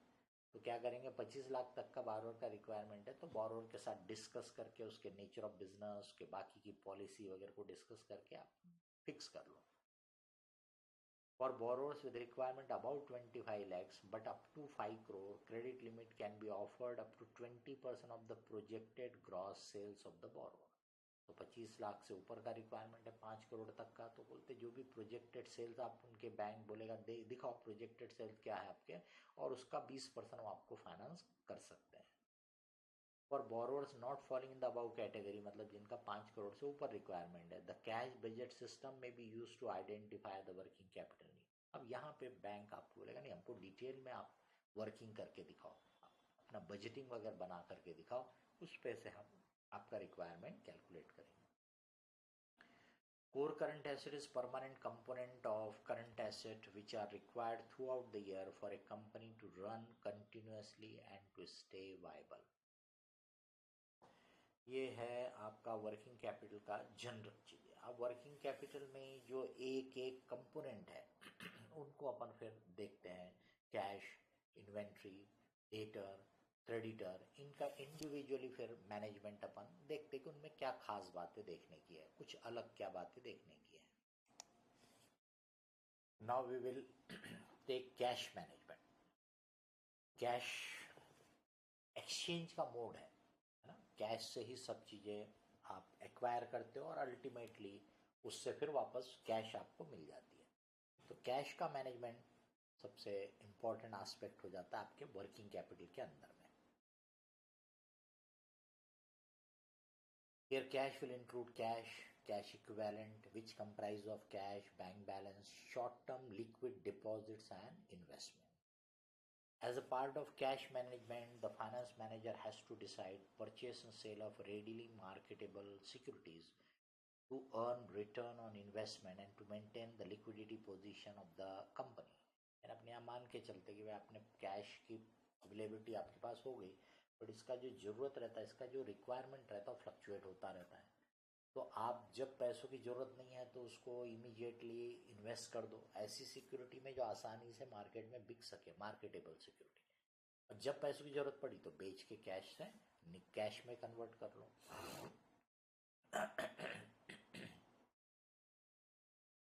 Cost of holding and shortage of cash. तो आप cash ज़्यादा carry करोगे तो इसकी holding cost है, क्योंकि idol रहेगा तो उसमें इंटरेस्ट की कॉस्ट आप बियर कर रहे हो. अगर बोरोड पैसा है तो खुद का भी है तो अपॉर्चुनिटी कॉस्ट आप मिस कर रहे हो पैसे पे, बराबर. और अगर पैसों की कमी पड़ी तो आपकी एक्टिविटी सफ़र हो सकती है. ये दोनों के बीच में बराबर बैलेंसिंग करने का रहता है. The cost of surplus is the cost of interest, opportunities forgone. The cost of shortage of cash, the cost of raising finance at higher cost due to urgency or ultimately in the cost of bankruptcy. The cash shortages can result in suboptimal investment decision and suboptimal financing decision. पैसे की कमी है इसलिए आप जो decision actual में लेना चाहते हो नहीं ले पाओगे. Cash is held with 3 motives. Transaction motive, आपकी वर्किंग नीड जो है उसको पूरा करने के लिए, गुड्स एंड सर्विसेज के पेमेंट करने के लिए. प्रिकॉशनरी मोटिव, थोड़ा सा सेफ्टी के तौर पे कि कहीं पैसों की कमी ना पड़ जाए, फ्यूचर में फ्लक्चुएशन होता है उसके ध्यान में रख के आपने थोड़ा कैश रखा, तो ये प्रिकॉशनरी मोटिव हो गया, सेफ्टी के तौर पे रखा. स्पेक्युलेटिव मोटिव, ये हर कोई करे ऐसा जरूरी नहीं है. That is cash is held to take advantage of some future profitable opportunities like claim discount for prepayment. पैसा है तो आप बोल सकते हो अब भी पैसे देता हूँ, डिस्काउंट ज़्यादा ऑफर करो. Purchase stock of goods into large quantity when the market price has fallen significantly. Usually first motive is most common and cautious management will have second motive as well. तो third एक थोड़ा अलग हो गया. जैसे आपको example दे दिया कि पैसा सरप्लस आपने जमा के रखा है कि कभी मार्केट में कीमतें गिर गई तो आपने खूब सारा मटेरियल खरीद करके स्टोर कर लिया, तो स्पेक्युलेटिव मोटिव. स्पेक्युलेटिव मोटिव में ऐसा रिस्क तो रहेगी, अगर यूज नहीं हो पाया तो आपको बर्डन बना रहेगा उसका। कैश बजट कैसे बनाते हो पढ़ा था आपने, यानी फ्यूचर का प्लान है कैश का। जनरली आप पहले एनुअल बजट्स बनाओ, फिर उसके बाद उसको मंथली में ब्रेक कर लो, तो आपको ऑपरेशनल पर्पस के लिए अच्छा रहेगा कि हर महीने में कहाँ कहाँ से कितना पैसा आने वाला है, और आपको आपके प्रोडक्शन प्लानिंग के हिसाब से, परचेस प्लानिंग के हिसाब से कैसे कैसे वो पेमेंट का यूज़ करना है, कैश का यूज़ करना है। मॉनिटरिंग कलेक्शंस एंड रिसीवेबल्स, क्योंकि पैसा अल्टीमेटली वहीं से रिसीवेबल्स और कैश में वापस आने वाला है, वो आपका regular source of cash generation. To enhance the efficiency of cash management, collection and disbursement must be properly monitored. In this respect, the following are helpful. Prompt billing. अब कस्टमर को आप कितना जल्दी बिलिंग करते हो, उसमें डिले करोगे तो नेचुरल अल्टीमेट कलेक्शन भी डिले होगा। एक्सेलरेटिंग इनवाइस डाटा, तो माल के इनवाइस करने के लिए जो जो इन्फॉर्मेशन चाहिए वो डाटा इमीडिएट होना चाहिए, क्या डिस्पैच किया गया, उससे प्राइस क्या फिक्स किया गया था, क्या दूसरे टर्म्स एंड कंडीशन थे, उसका जो ऑर्डर आया होगा, ये सब जो डाटा है। फिर एक बार बिल तो बन गया, अब मेल करने में भी प्रॉम्प्टनेस होना चाहिए कि बिल बना, इमीडिएटली हम डिस्पैच कर रहे हैं, क्या मोड से डिस्पैच कर रहे हैं कि उसको जल्द से जल्द पहुंचे। आइडेंटिफाइंग पेइंग लोकेशंस, कहाँ पे पैसा पे करने के लिए उसको बोलने का, ये अपन एंगल से देख रहे हैं, बड़े बिजनेस वाले के एंगल से जिसका मल्टी लोकेशनल कारोबार है। एक्सपीडिटियस कलेक्शंस ऑफ चेक, जब ड्यू डेट है वो पेमेंट भी कर रहा तो फटाफट चेक कलेक्ट हो, इसके लिए आप क्या केयर ले सकते हो कि जल्द से जल्द वो पैसा कलेक्ट हो जाए। Concentration banking and lock box system, ये आपके वो पैसा जो चेक जो कलेक्ट हो रहा है उसके लिए दो टर्म्स यूज होते हैं जो पुराने समय के हैं, आजकल शायद उनका रिलेवेंस उतना नहीं रहेगा, क्योंकि आजकल तो डायरेक्टली इंटरनेट से वो पार्टी आपके बैंक में जमा कर सकती है ना। तो इसलिए पुराने समय के हिसाब से आपके स्टडी में है, आज के ज़माने में तो आप उसको अपना बैंक के डिटेल दे दो, वो आपके ऑनलाइन बैंक में जमा कर देगा, आरटीजीएस कर देगा, ठीक है। Concentration banking and lock box system, concentration banking में the company establishes a number of strategic collection centers in different regions instead of a single collection center at the head office. Payments received by the different collection centers are deposited with their respective local banks, which in turn transfer all surplus funds to the concentration bank of head office. Thus, concentration banking becomes an alternative to reduce size of float. हर कोई पैसा अगर head office तक भेजेगा, अलग अलग जगह से आपके कस्टमर का पैसा आना है, वहाँ के आपके लोगों ने कलेक्ट किया और वो हेड ऑफिस भेज रहे हैं, फिर हेड ऑफिस में इतना सारा कलेक्शन होगा तो उसको फिर सॉर्टिंग करना, रिकॉर्डिंग करना, फिर उसको डिपॉजिट करना, इसमें भी टाइम ज़्यादा लगेगा। तो इसको अवॉइड करने के लिए कंसंट्रेशन बैंकिंग में आप अपने रीजन डिसाइड कर लोगे, डिपेंडिंग अपॉन आपका सेल कहाँ कहाँ कैसा हो रहा है, आप उन सेंटर्स में डायरेक्टली आपके जो लोग रहेंगे कलेक्ट करके वहीं पे बैंक में जमा कर लेंगे, और वो वहाँ से कुछ जो पेमेंट के रिक्वायरमेंट होंगे वो भी मीट कर सकते हैं, और बाकी का पैसा जो रहते जाएगा वो हेड ऑफिस को ट्रांसफ़र कर देंगे, तो इससे रियलाइजेशन जल्दी हो जाएगा। इसी में दूसरा था lock box system. Under this arrangement, the customers are advised to mail their payment to a post office box. पहले पोस्ट बॉक्स का चलन बहुत चलता था, अब पता नहीं उसका कोई यूज होता कि नहीं, ये पोस्ट ऑफिस में आपका एक बॉक्स है, ऐसा मतलब समझ लो, which is hired by the firm for collection purposes. The banks that are authorized to do so pick up the mail several times a day and credit the payment quickly and report the transaction to the head office. This eliminates the time gap of remittances received by the firm and deposit into the bank. The main drawback of this system is the cost of its operation. तो post office में आपका post box account रहेगा, तो जब भी उस address पे कोई भेजेगा चेक, तो मतलब जिसको जो एरिया नियरेस्ट रहेगी आप उनको बोलोगे कि ये वाले पोस्ट बॉक्स में हमारा पेमेंट भेज दो, वो पोस्ट ऑफिस के बॉक्स में जमा होगा, आपका वहाँ का जो बैंक वाला होगा वो पोस्ट बॉक्स में से खोल के रोज चेक कलेक्ट करेगा, रियलाइज करेगा, और फिर आपको पैसा हेड ऑफिस में रेमिट कर सकते। Nowadays, with emergence of internet banking, some banks are allowing collection of checks at all their branches throughout the country, and the same is credited to our bank account on the same or next day. Now, direct online deposit is also possible. तो आजकल तो बहुत सारे bank में ना पूरे all branches में check valid रहते हैं. तो आपके ब्रांच अगर है, आपका मेन ऑफिस मान लो नागपुर में भी है, यहाँ पे आपका बैंक है, लेकिन आपके इस बैंक की ब्रांचेस तो सब जगह होंगी. तो आपका कस्टमर अगर उस शहर में है, वहाँ पर भी इस बैंक की ब्रांच है, तो वो जाके उस ब्रांच में जमा कर दे. वहाँ रियलाइज होने के बाद आपके अकाउंट में आ जाता है. Control of payables. तो जैसे पैसा टाइम पे कलेक्ट करने की आप फिक्र करते हो, वैसे ही टाइम पे पेमेंट भी करना चाहिए, क्योंकि इससे आपका रेपुटेशन, आपकी क्रेडिबिलिटी पे बहुत फर्क पड़ता है. फिर अगर पेमेंट डिले करोगे तो आगे से सप्लायर आपको डिस्काउंट ऑफर नहीं करेगा या प्राइस बढ़ा देगा. इस टाइप के भी प्रॉब्लम्स आपको फेस करने पड़ सकते हैं. By proper control of payable, a firm can conserve its cash resources. This involves several things. Payment should be made only as and when they fall due. जल्दी पे करके, एक्सेप्ट जब आपको कैश डिस्काउंट प्रेफरेबल हो तो. Payables and their disbursement में be centralised. Arrangement may be made with suppliers to set due dates of their bills to match with the company's period of peak receipt. जहाँ पे आपको लगता है कि आपके सेल जो है थोड़े सीजनल है, कलेक्शन पीक पीरियड में ज़्यादा होते हैं, तो आप ऐसे समय में अपने सप्लायर्स को बोल सकते हो कि भाई हमारी बिलिंग ऐसी करो कि उस पीरियड में ज़्यादा से ज़्यादा हम आपको पेमेंट करेंगे. तो यानी कुछ परचेसेस को आपका क्रेडिट पीरियड ज़्यादा रहेगा, कुछ को कम. ऐसा. Playing the float. फ्लोट यानी गैप जो रहती है उसका फायदा उठाना. The amount of cheques issued by the firm but not paid for by the bank is referred to as the payment float. अपन ने जैसे चेक इशू किया तो अपन तो एंट्री कर लेते हैं, मतलब अपना बैंक बैलेंस रिड्यूस कर देते हैं. और बैंक में इमीडिएट पेमेंट हो जाता है क्या? नहीं, वो 2-3 दिन लग जाता है. तो इसका मतलब 2-3 दिन तक हमारे बैंक में बैलेंस ज़्यादा था, हमारे बुक्स में कम था. ये बोल रहा है payment float. The amount of cheque deposited by the firm in the bank but not cleared is referred to as the collection float. अब मैंने चेक जमा किया, ये उल्टा इफेक्ट क्रिएट करता. मैंने चेक जमा किया, एंट्री पास कर देता हूँ, मैं इमीडिएटली बैंक बैलेंस बढ़ा देता हूँ, पर वहाँ रियलाइज होने को भी टाइम है.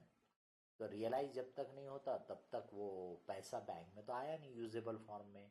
तो पेमेंट फ्रॉड मेरे लिए पॉजिटिव है, मैं उसका यूज़ कर सकता हूँ, पर कलेक्शन फ्रॉड मेरे लिए निगेटिव है, क्योंकि उतना पैसा मेरे बैंक में कम है. The difference between the payment fraud and collection fraud is referred to as the net fraud. तो मैंने चेक इशू किए 2 लाख के, मैंने चेक जमा किए 1.5 लाख के, मतलब 50,000 का नेट फ्लोट हो गया. ये पॉजिटिव है, मतलब मैंने 50,000 के और एक्स्ट्रा चेक भी इशू कर दिए तो भी चल जाएगा, क्योंकि जब तक वो पेमेंट में लगेंगे तब तक मेरा और पैसा आ जाएगा. When the net float is positive, the balance in the books of the bank is higher than the balance in the books of the firm. वहाँ बैलेंस ज़्यादा है क्योंकि चेक प्रेजेंट नहीं हुए, नेट फ्लोट फेवरेबल है. When the net float is negative, the balance in the books of the bank is less. यहाँ पे collection वाले चेक ज़्यादा थे और पेमेंट वाले कम थे. तो ऐसे समय में क्या होगा, आप अपने बुक्स में बैलेंस ज़्यादा बता रहे हो बट बैंक में नहीं है, तो इस समय आपको थोड़ा अलर्ट रहना पड़ेगा, होशियार रहना पड़ेगा. वरना आपने चेक इशू कर दिया और वहाँ प्रेजेंट हो गए तो आपके चेक बाउंस हो सकते हैं. If firm enjoys a positive net float, it may issue checks even if it means having an overdrawn bank account in its books. तो हमने चेक ज़्यादा इशू कर देता, हमारे बुक्स में ओडी दिख सकता है. Such an action is referred to as playing the float. तो वो जो फ्लोट है, वो जो गैप है, उसका फ़ायदा उठाते हुए और पेमेंट कर देना, भले ही रियल में हमारे पास उतना बैंक बैलेंस नहीं है, बट क्योंकि पहले के चेक प्रेजेंट नहीं हुए इसलिए दूसरे चेक भी हमने इशू कर दिए. उसको बोलते हैं प्लेइंग द फ्लोट. और इसमें कॉशियस रहना चाहिए ताकि उतने समय में आपका दूसरा पैसा आ जाए. Different kinds of float are gap वाले float, billing float, the time between the sale and the mailing of the invoice is the billing float. माल बेच दिया और इनवाइस बन के डिस्पैच हुआ, इसके बीच की जो गैप है वो बिलिंग फ्लोट है. अब ये बिलिंग फ्लोट को कंपनी ने कम करते जाना चाहिए जितना कम हो सके. Mail float, This is the time when a check is being processed by post office and messenger service or other means of delivery. तो भाई आपके कस्टमर ने आपको ये प्रोसेसिंग में दे दिया है, चेक वहाँ पे दे दिया है मेल में, वो अपने पास तक पहुँचा नहीं है तो मेल फ्लोट हो गया, चेक प्रोसेसिंग फ्लोट। अब चेक आपने बैंक को दे दिया पर रियलाइज नहीं हुआ तो चेक प्रोसेसिंग फ्लोट हो गया जब तक वो रिसीव नहीं होता।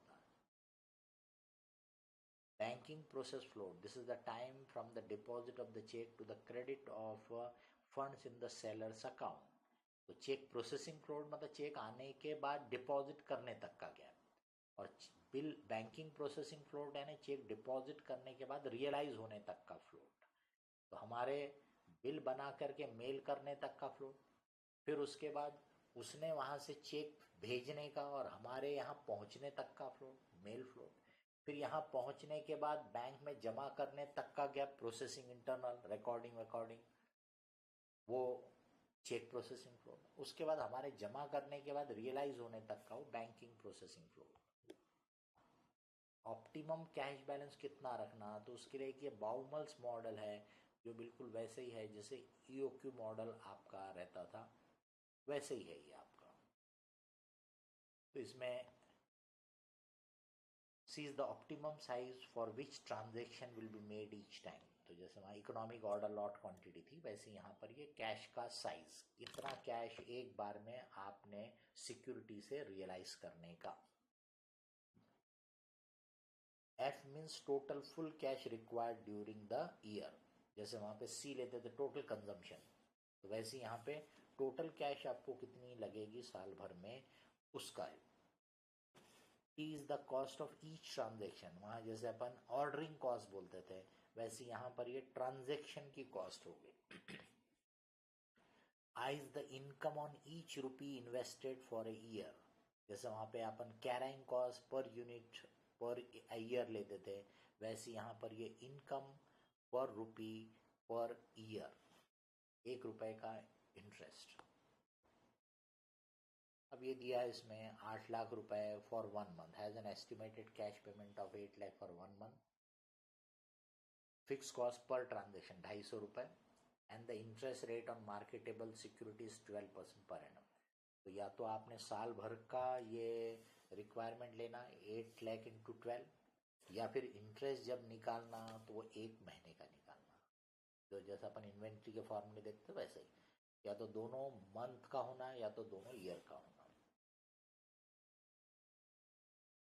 ये देखिए यहाँ पे 1 महीने का लिया तो जो इंटरेस्ट है वो भी 1 महीने का लिया हुआ है, 12%, वो 100 रुपए पे 12 रुपए, अपने को 1 रुपए पे लेना है तो 1 रुपए पे वो 12 पैसे होता है 1 साल के लिए, 0.12 फॉर 1 ईयर, पर अपन 1 महीने का ले रहे हैं तो इसलिए 0.01 हो गया।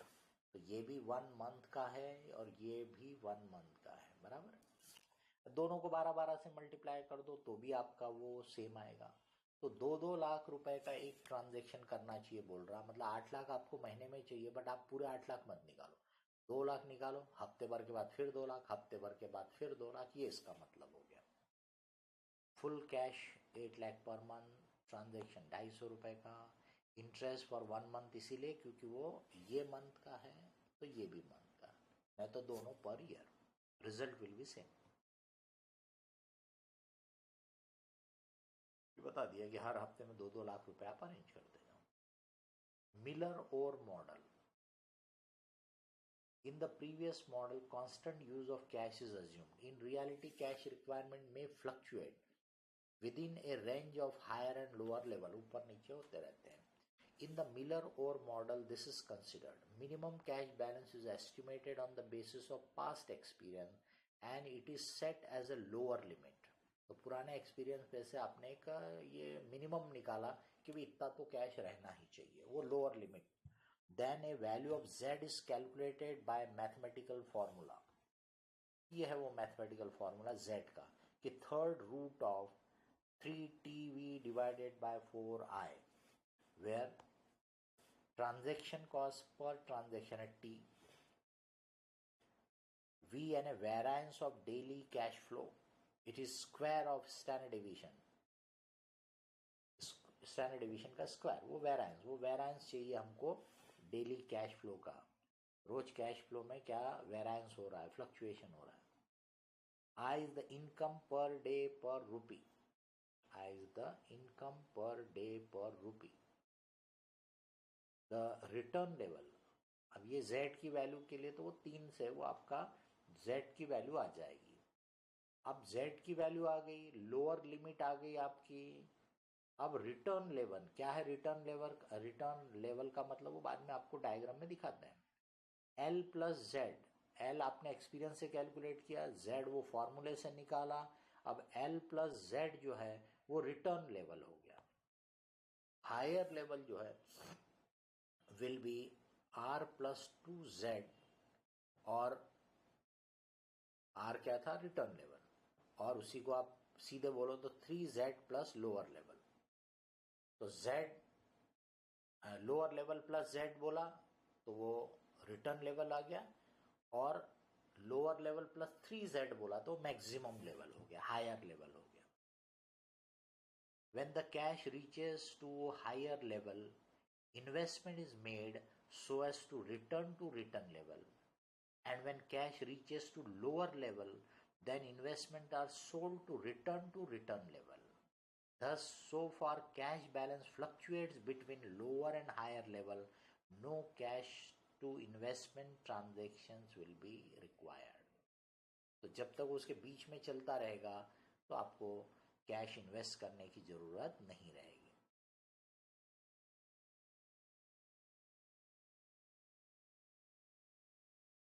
ये डाटा दिया है उसमें, minimum cash balance 2000, T transaction cost 25, standard deviation जो है 1000, तो स्टैंडर्ड डेविएशन का स्क्वायर करेंगे तो वेरिएंस बराबर है इंटरेस्ट रेट 7.3%।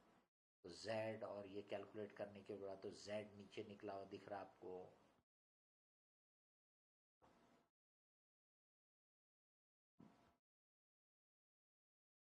ये आ गया 4500 बराबर है। मिनिमम कैश बैलेंस 2000, तो 2000 लोअर लेवल है, प्लस 4500 करोगे तो रिटर्न लेवल आ गया। 2000 प्लस 4500 का 3 गुना करोगे यानी 13500, तो हो जाएगा higher level. Lower level, return level, higher level. This represented in the following figure. ये देखिए, ये जो फिगर है, ये समय जैसे जैसे बढ़ेगा तो आपका पास रिटर्न लेवल पे कैश थी बराबर। आपकी कैश अगर बढ़ती जा रही है तो आपकी कैश जैसे हायर लेवल को टच करेगी तो आप क्या करो, कुछ इन्वेस्टमेंट खरीद लो, मतलब कैश कम हो जाएगी। कितने इन्वेस्टमेंट, तो वो देखो रिटर्न लेवल पे आना है, उससे नीचे नहीं। तो मतलब 15,500 को टच कर लिया तो मैं 9,000 की इन्वेस्टमेंट खरीद लूंगा, तो 15,500 कैश बैलेंस हो गया था, 9,000 चला गया, 6,500 पे आ गया बराबर। अब हो सकता है अगर मेरा कैश, ये समझाने के लिए, नीचे जा रहा है, नीचे जा रहा है, नीचे जा रहा, तो अगर 2,000 को टच किया तो फिर मैं 4,500 की इन्वेस्टमेंट बेच दूंगा ताकि वापस मैं 6,500 पे आ जाऊं।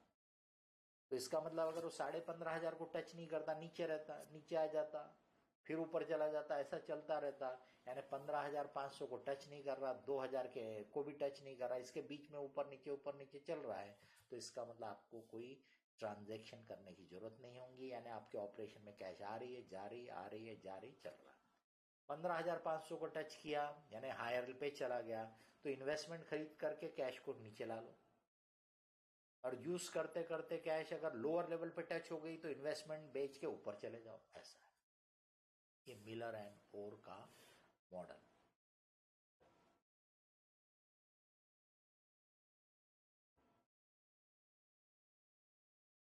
तो बता ही दिया, अभी समझा तो दिया आपको।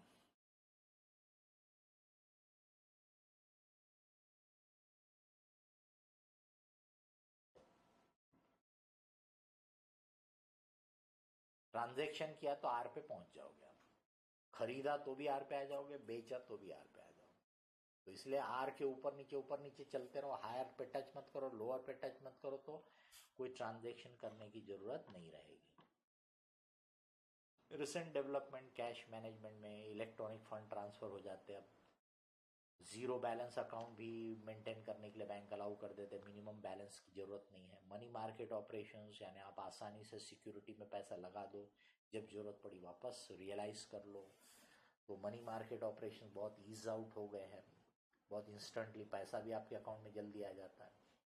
पेटी कैश इंप्रेस सिस्टम कि आप कैश अलग अलग अपने जो सेंटर्स होंगे वहाँ पे मेंटेन कर सकते हो। Management of temporary cash surplus, पैसा सरप्लस है तो आसानी से आप शॉर्ट टर्म में उसको यूज़ कर सकते हो। इलेक्ट्रॉनिक कैश मैनेजमेंट सिस्टम यानी पूरा आपका सिस्टम ही आप सॉफ्टवेयर बेस बना सकते हो, जिससे कि मॉनिटरिंग उसके इंडिकेटर वो आपको आसानी से मिल जाएंगे। इलेक्ट्रॉनिक साइंटिफिक कैश मैनेजमेंट से क्या फ़ायदे होते हैं?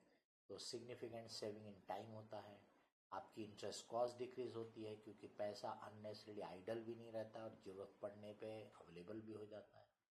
लेस पेपर वर्क क्योंकि सब इलेक्ट्रॉनिकली होते जा रहा है।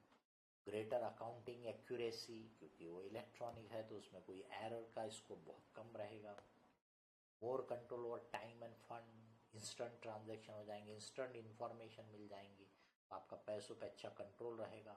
सपोर्ट्स इलेक्ट्रॉनिक पेमेंट, इससे फिर इलेक्ट्रॉनिक पेमेंट भी आसानी से लिंक्ड हो जाएगा। Faster transfer of funds from one location to another whenever required. हमारी फैक्ट्री कहीं पे है, हमारा कोई मार्केटिंग सेंटर कहीं पे है, वहाँ फंड ट्रांसफ़र करना है तो इंस्टेंट हो जाता है आज। Speedy conversion of various instrument into cash, वही security, marketable securities, making available funds wherever required whenever required. Reduction in the amount of idle float to the maximum possible extent. ये float, अब जैसे आज bill भेजना है, सीधे आपने उसको फोटोकॉपी भेज दिया, बराबर, मेल आएगा भी है, पर ये ले बिल, इस पे से तू अपना आगे का काम कर ले, ये हो गया। Ensure no idle funds are placed at any place in the organisation. बड़े ऑर्गेनाइजेशन में पहले हर जगह एक लिमिटेड अमाउंट तो सबको दे देना है, अब कहीं पे यूज़ हो रहा, कहीं पे यूज़ नहीं हो रहा, आइडल पड़ा है। आज सब पे मॉनिटरिंग हो सकती है और जहाँ ज़रूरत नहीं हो पैसा वहाँ से आप मांग लो, जब ज़रूरत पड़े उसको दे सकते हैं क्योंकि इंस्टेंट ट्रांसफ़र हो जाता है। पहले ट्रांसफ़र में टाइम लगता था, इसलिए एक सेफ्टी के तौर पे हर जगह पैसा रखने की ज़रूरत पड़ती थी, आज वो सिचुएशन नहीं है। It makes interbank balancing of funds much easier. It is a true form of centralized cash management. Produces faster electronic reconciliation, आसानी से टैली कर सकते हो। Allows for detection of bookkeeping errors, गलतियाँ आसानी से पकड़ में आ जाएगी। Reduces the number of checks issued, online transfer कर दो। Earns interest income और reduces interest expenses। Virtual banking हो गई है आजकल, जो आपके काम को बहुत आसान कर देती है।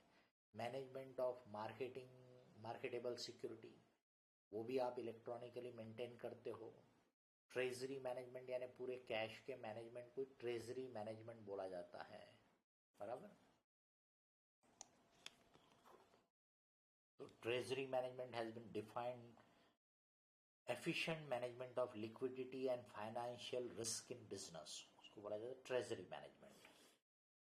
Functions of treasury department, setting up corporate financial objective set करो, लिक्विडिटी को मैनेज करो, फंडिंग मैनेज करो, फंड को कहाँ कहाँ से कैसे अरेंज करना है, करेंसी मैनेजमेंट करो, कॉर्पोरेट फाइनेंस, बिजनेस के पूरे फाइनेंसिंग को देखो, अदर रिलेटेड सब्जेक्ट्स जो इससे कनेक्टेड हो। ये आपके कैश मैनेजमेंट से कनेक्टेड पार्ट हो गया आपका। Now we will take inventory management. Inventory भी वर्किंग कैपिटल का एक इम्पॉर्टेंट हिस्सा है। रादर अमाउंट टर्म्स में देखोगे तो इन्वेंट्री सबसे ज़्यादा अमाउंट में रह सकता है, क्योंकि it will be raw material stock, it will be work in progress, it will be finish goods. तो इन्वेंट्री को मैनेज करना, इसका मतलब ऑप्टिमम लेवल की इन्वेंट्री मेंटेन करना, ताकि समय पे इन्वेंट्री अवेलेबल भी हो और आइडल भी ना हो, बेफिजूल एक्सेसिव स्टॉक भी ना हो, वो अपने इन्वेंट्री मैनेजमेंट में आता है। बेसिकली यहाँ अपने को ज़्यादा पढ़ना नहीं है, कॉस्टिंग में आपने पढ़ा हुआ है, ये इवन आपके मॉडल में भी रेफर्ड है, वो कॉस्टिंग में आपका ये एरिया कवर हो जाता है। Inventory or stock in trade is the most significant and important element of working capital in terms of value, in terms of amount. Some of the techniques used for inventory management, economic order quantity यानी lot size की एक बार में कितना खरीदना, क्योंकि ज़्यादा खरीदते हो जब बल्क में तो एवरेज स्टॉक लेवल बढ़ जाता है, उसकी वजह से कैराइंग कॉस्ट आपकी बढ़ जाती है। बट अगर आप छोटे छोटे लेवल में खरीदोगे तो आपके नंबर ऑफ ऑर्डर बहुत हो जाएंगे तो ऑर्डरिंग का खर्चा बढ़ जाता है, और साथ में कभी शॉर्टेज भी पड़ सकता है क्योंकि स्टॉक का लेवल काफ़ी कम हो गया तो गड़बड़ हो सकता है।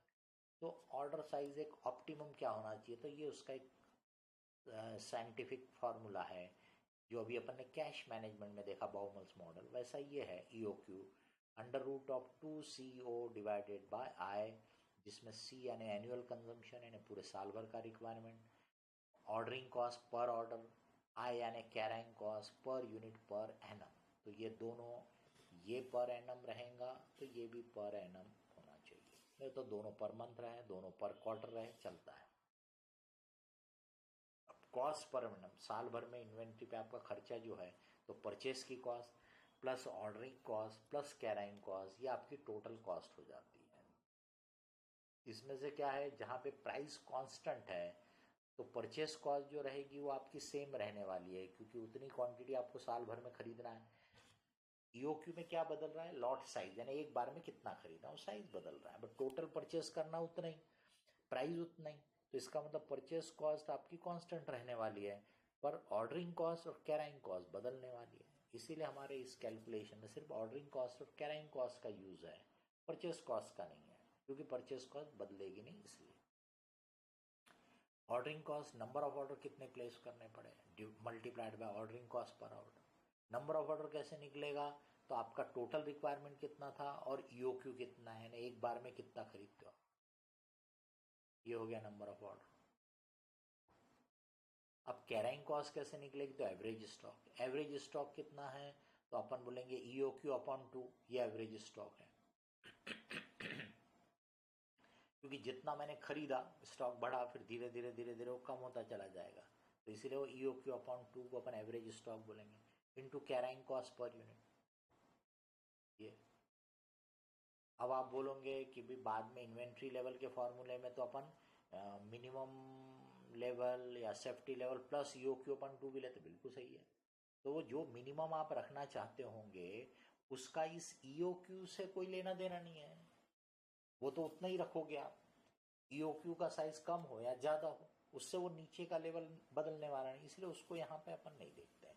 अपन सीधे सीधे यहाँ पर एवरेज स्टॉक यानी EOQ/2 से काम चलाते हैं।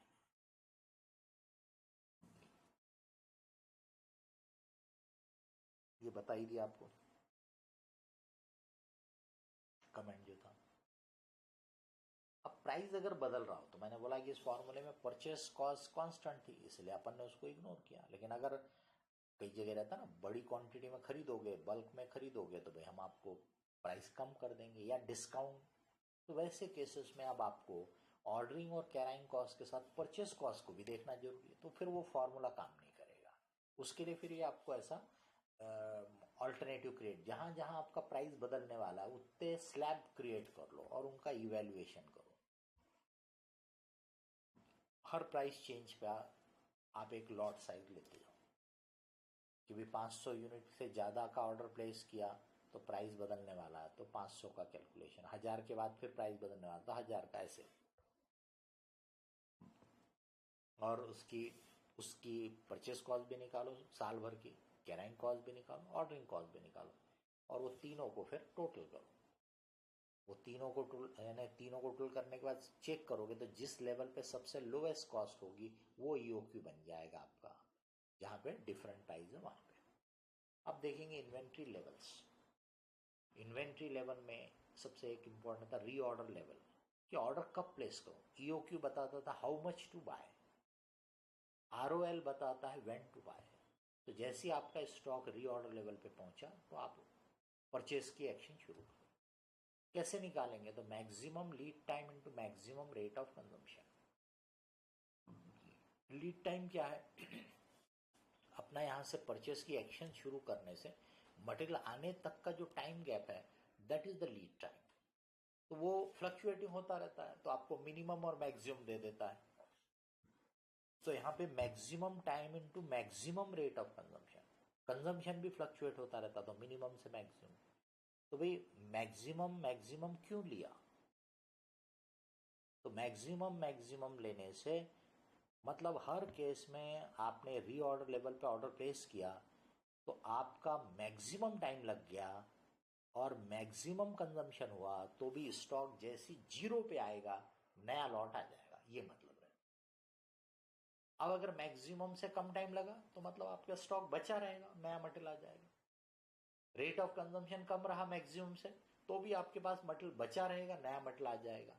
तो ये एक तरह से एक एक्सट्रीम पोजीशन को लेकर के आपका एरोअल कैलकुलेट हो गया, बिल्कुल सेफ। इसका मतलब इससे ज़्यादा टाइम लगेगा नहीं, इससे ज़्यादा रेट से कंजम्पशन होगा नहीं। इसका मतलब ये दोनों एक्सट्रीम में गए तो भी मेरा स्टॉक जीरो पे आएगा और नया मटेरियल आ जाएगा, मतलब प्रोडक्शन रुकेगा नहीं।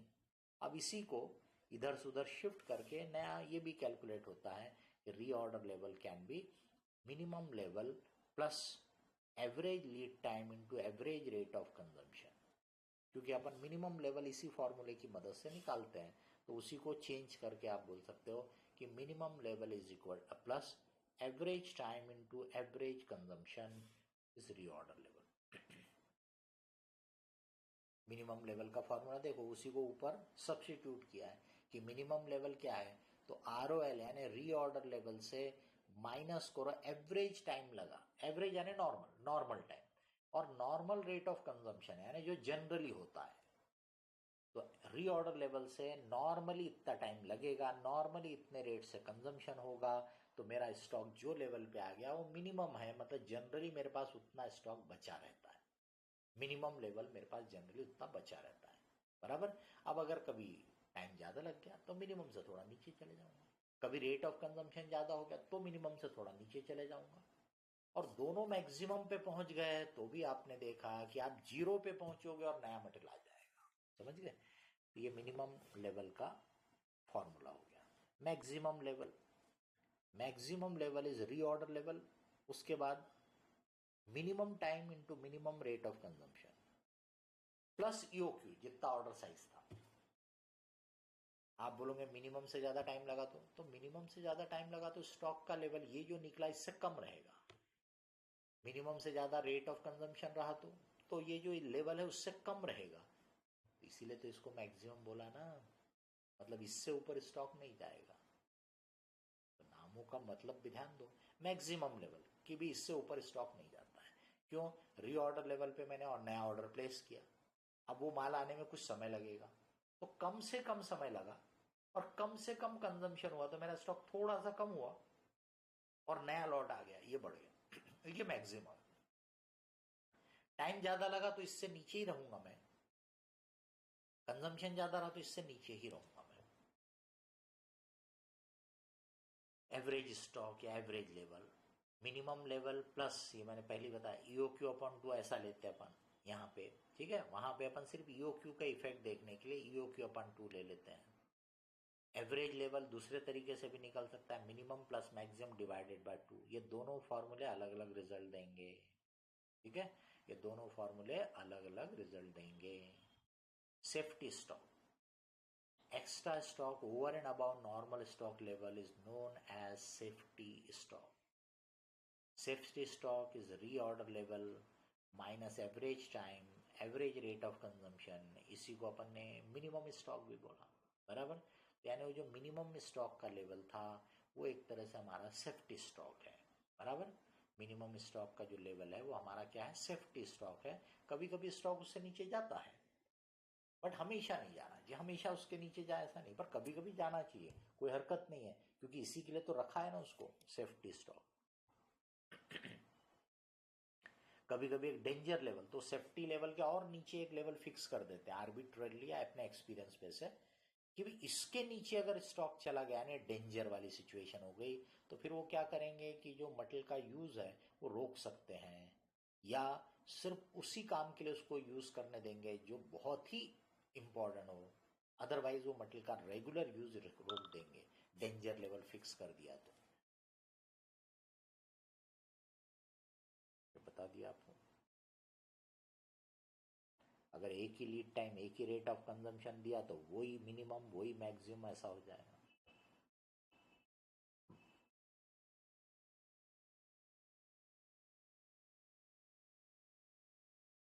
अगर दोनों का जो बेस है वो अलग अलग होगा तो दोनों को एक लेवल पे ला लो, नहीं तो पता चला कि लीड टाइम है वीक्स में और कंजम्पशन है मंथ में, और आपने एज इट इज़ मल्टीप्लाई कर दिया तो गलत हो जाएगा। तो दोनों को एक टाइम बेस होना चाहिए, दोनों वीकली हो, कंजम्पशन भी और लीड टाइम भी, दोनों मंथली हो, ऐसा दोनों डेली हो।